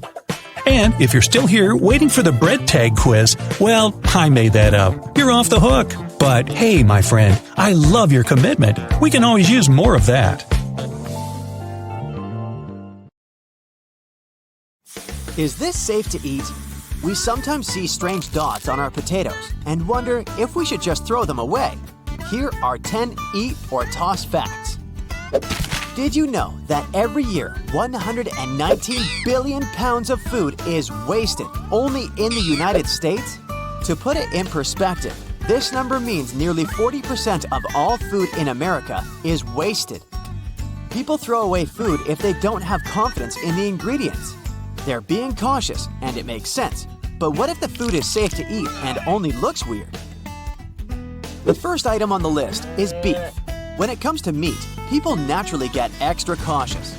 Imagine you buy some raw beef in the store. Later on, you realize it's got some brown spots. If you toss it immediately, hear me out. This is normal. In fact, you can see brown layers also inside the beef. Bright red color equals fresh meat, huh? Not necessarily. When the meat is first cut, it's maroon. If the meat is quickly vacuum packaged, it will keep that shade. But if the meat is exposed to air for like 15 minutes, then oxygen will cause a change in the look to red. The redness can turn brown when the biochemical reaction starts. This can take a few hours. Workers at the grocery stores grind the meat several times a day to achieve that bright red color because they know consumers are cautious about maroon-looking beef. If the beef is wrapped in an oxygen-permeable plastic, it turns bright red after exposure to oxygen. As long as the meat smells and feels fresh, and if it's been stored properly, it should be safe to eat. Have you ever come across dark lines under a shrimp shell? This one has a similar story to beef. Black lines on your shrimp's flesh are related to a natural phenomenon. They gradually occur after shrimps are taken from the water. Meat is exposed to oxygen, and the blackness gets more visible over time. Here also, the pattern of the animal itself can be a factor. These black lines can be a naturally occurring discoloration on the shrimp. Think of cats. They also have different color patterns, but they're the same in terms of species. Next time, you can conduct a mini experiment in your kitchen. Put a couple of shrimps side by side and observe the mild differences in the shrimp's color patterns. Shrimp will have a distinct bad odor when it's no longer edible, so if it smells and tastes fresh, don't toss it. Should you eat moldy yogurt? That green substance on the surface doesn't look appealing at all. But if you scoop it out, you seem to have clean yogurt underneath. The short answer is toss it. The mold could be seen on the top only, but it has probably gone deep. Not to mention that it'll taste bad. Many molds are harmless, but some produce toxic substances. Green mold is a type of penicillium. Does this word sound familiar? That's the same type of mold used in the antibiotic penicillin. Don't get too excited. Eating moldy yogurt won't magically cure bacterial infections. It only spoils your dairy product. In 2013, there was an outbreak related to one line of yogurts. The company handed the products to stores as usual. After some time, they received customer complaints. They said that the yogurt looked like yogurt soup and tasted really old. Turns out that a type of fungus probably released some carbon dioxide. It made the product fizzy and bloating. Ugh. The company and another independent scientist both said that this fungus in question wasn't usually harmful to people. Yet, more than 200 people reported becoming affected by it. So, these sorts of things can still happen. You should trust your spidey sense. If you've ever been lucky enough to see some mold in a freshly opened package, reach out to the manufacturer. You'll potentially save others from facing the same scenery by notifying the company about a systemic issue and preventing potential future product waste. Plus, the company probably wants to make amends and either reimburse your sad yogurt with a happy one, or better, they'll give you coupons for free products. Why do avocados sometimes have brown dots inside? Technically, it's edible, but you might not want to eat it. Avocados are a source of many vitamins like C, E, K, and B6, as well as healthy stuff like magnesium, potassium, and more. The avocado works hard to become such a health storage. Nutrients, water, and sugars wander around this fruit. Yes, technically, avocado is classified as a fruit. Anyway, avocados have their own transport channels, like veins. These channels are normally invisible to us. Until something goes out of the ordinary, the avocado may be stored in too cold temperatures for a longer time than it should. As a result, the tissue cells might be weakened and start to deteriorate. Experts say that after the fruit is harvested, if it stays in the refrigerator for a few weeks before you buy it, vascular browning can occur. This phenomenon becomes visible after you keep the avocado at room temperature for a few days. Don't be hard on yourself, it's not because of you. So, should you eat it or toss it? You can eat the brown dotted avocados, but you may want to taste them first. They might not taste good compared to a regular one. What about the white area under the potato peel? Eat or toss? This area is also like dark bruise marks, but it's not black. If the outer layer of the potato looks normal, that odd-looking white knot is not mold. The moldy potatoes deteriorate. They'll get softer, wrinkled, or squishy. As long as the exterior of this potato appears clean and regular, there's probably no harmful microbial growth inside of it. These strikingly white areas can be shaped due to potatoes being bruised, possibly in the field during the harvesting period. To sum up, you can eat it. There's also an issue of white smears coming out when we slice potatoes. You see the marks on the cutting board? Experts say that some potatoes have a higher level of water and starch content. As a result, your cutting board gets a bit messier than usual. No need to worry about it. I'm gonna carry on with another form of potato. Not because I love every version of potato and I can eat it in all meals from breakfast to dinner, but because I want to know, what are those brown spots on potato chips? Should we eat or toss them? Consider these as minor imperfections. They don't affect the safety of the chip. They're there again because of the bruises they get or as a result of frying. Sometimes you see that your garlic is trying to make more garlic out of itself. Yep, it has sprouted. The question is it okay to eat sprouted cloves, or should you toss them? If the green sprout is in the center of the garlic clove, that's fine. Be aware that the taste of the garlic will be stronger than it usually is. It will still be perfectly okay in a cooked meal, since it'll be alongside other ingredients. The taste shouldn't be that harsh. Can we eat an apple with worms? Most people can't even stand the idea of accidentally eating an apple with a worm, but that's a cultural thing. So the answer is yes, we can eat it. After all, worms add a little protein to the fruit. These animals don't carry any harmful parasites. They make their way into the apple. The entrance point of the fruit might have an off flavor since it got sort of rotten in time. Besides the taste, the rotten part is all safe to bite. What might not be so safe is eating the fallen apples though. Those have probably been hanging out on the ground for quite some time. This period might be enough for the harmful bacteria from the soil to sneak into the apple. There were some cases where people experienced health issues by drinking unpasteurized apple juice made from dropped apples. Yeah, the ones that interact with unhealthy bacteria.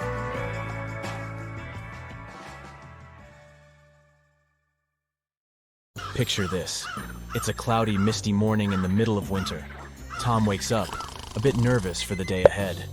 He's leaving on a long journey through uncharted waters.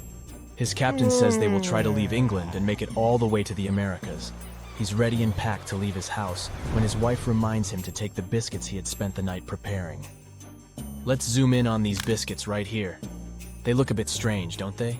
These are called ship's biscuits, and they were literally the biscuits that sailors ate during long voyages at sea. A ship's biscuit could go years without going bad. I know that sounds impossible, but the secret is in the ingredients and baking methods. When sailors departed, they didn't know how long they would go without setting foot on land again, so they needed to be ready, food-wise. Otherwise, they could perish from extreme hunger. So bakers came up with this simple biscuit. It's mostly made out of 3 ingredients: salt, flour, and a bit of water. The idea is that the dough stayed as stiff as it could. Then, bakers would put them in the oven for hours at very low temperatures. The purpose of this slow baking was to take off all the moisture in the biscuits. Even if you're not an experienced sailor, you might suspect that moisture is the enemy of food preservation. It makes stuff get moldy and attracts insects and other animals. Plus, a ship is already an extremely moist environment. So the biscuits had to go on the countercurrent of all of that. A ship's biscuit can go 6, 7, 8 years without going bad. The little holes you see on them help to get the moisture out during the cooking process. A sailor like Tom, medium-sized, would get a portion of 6 to 8 ship's biscuits per day. They were extremely nutritious and satiated a person's hunger. Now, this was a type of survival food. It wasn't meant to be super pleasurable, yummy, or even give you all the nutrients you needed. Just the basics.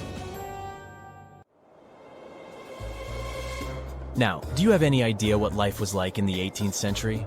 If you think about a city like New York, there were only about 18,000 people living there. For comparison, today the city hosts more than 8 million people.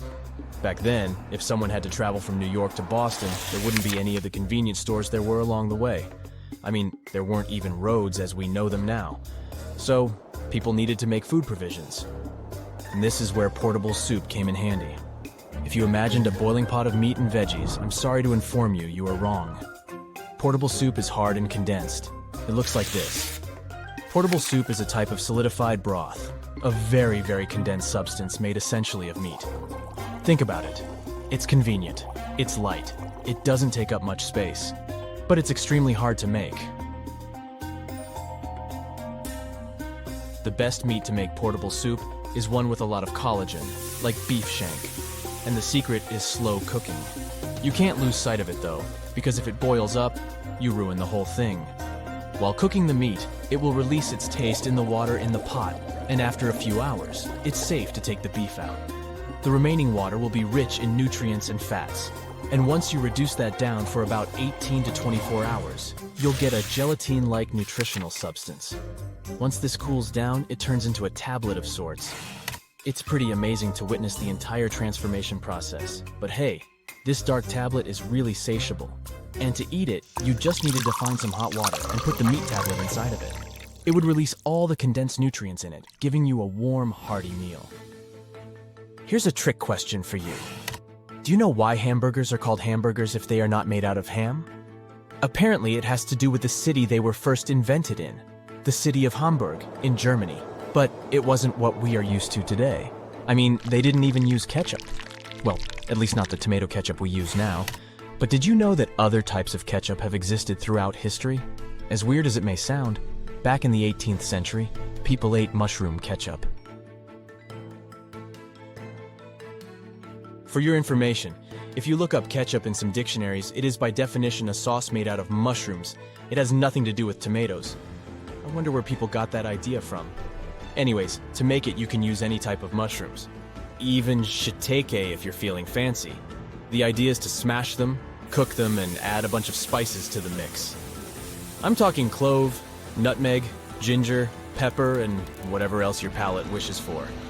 And in case you're wondering what our ancestors ate it with, I have one word for you: meat. They would pour mushroom ketchup over a nice piece of steak, for example. Like a gravy sauce, or something like it. Now, if this just left your mouth full of water, I have good news. You can still find mushroom ketchup in Great Britain. It's just North America that kind of forgot it. Neat, huh? And what did people eat back in the day when they were feeling unwell? Today, we have a concept of food I particularly love: comfort food, which is something to eat when you are feeling down and sad. But then, on the days you're feeling sick, what do you eat? I immediately think of a warm soup or something nutritious and light. Our forefathers drank something called posset. Now, posset could be described as an eggnog with some sweets added into it. Its recipe can be traced down to as early as the 15th century. The drink was considered such a reliable remedy that Shakespeare even used it as a poison in Macbeth. Here's another quick pop quiz for you. Why do we say the proof is in the pudding? This famous expression simply means that you'll only know the true value of something once you experience it for yourself. The expression started to be used back in the 1600s, but there's an important thing to note here. In Britain, pudding is not the sweet dessert known by many in America. Rather, it's a savory dish, much like a pie. I guess it's safe to say that the British are good at turning almost anything into pie. From apple pie to pumpkin pie, chicken pot pie, and so on. Now, in the 18th century, they had something called beefsteak pie. This was an incredibly popular dish back then, but somewhere along the way we lost the habit of making it. Sure, you can find steak and kidney pudding today, but it's got all sorts of stuff in it, such as potatoes, carrots, and thick gravy.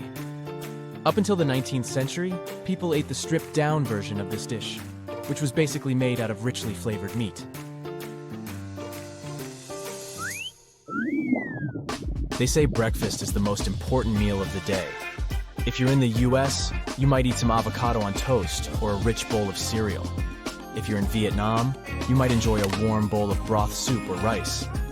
But if you were eating breakfast in 18th century England, or even the United States, you would get something like this. This is the old school version of what we know as bacon and eggs. Except that back then, it was called collops and eggs. According to the traditional Hannah Glass recipe, straight from the most famous cookbooks of back then, the egg wasn't fried or boiled, it was poached, and the bacon was probably not as processed as we eat them today. A little toast was added on the side, and there you had it. The perfect start for a long day.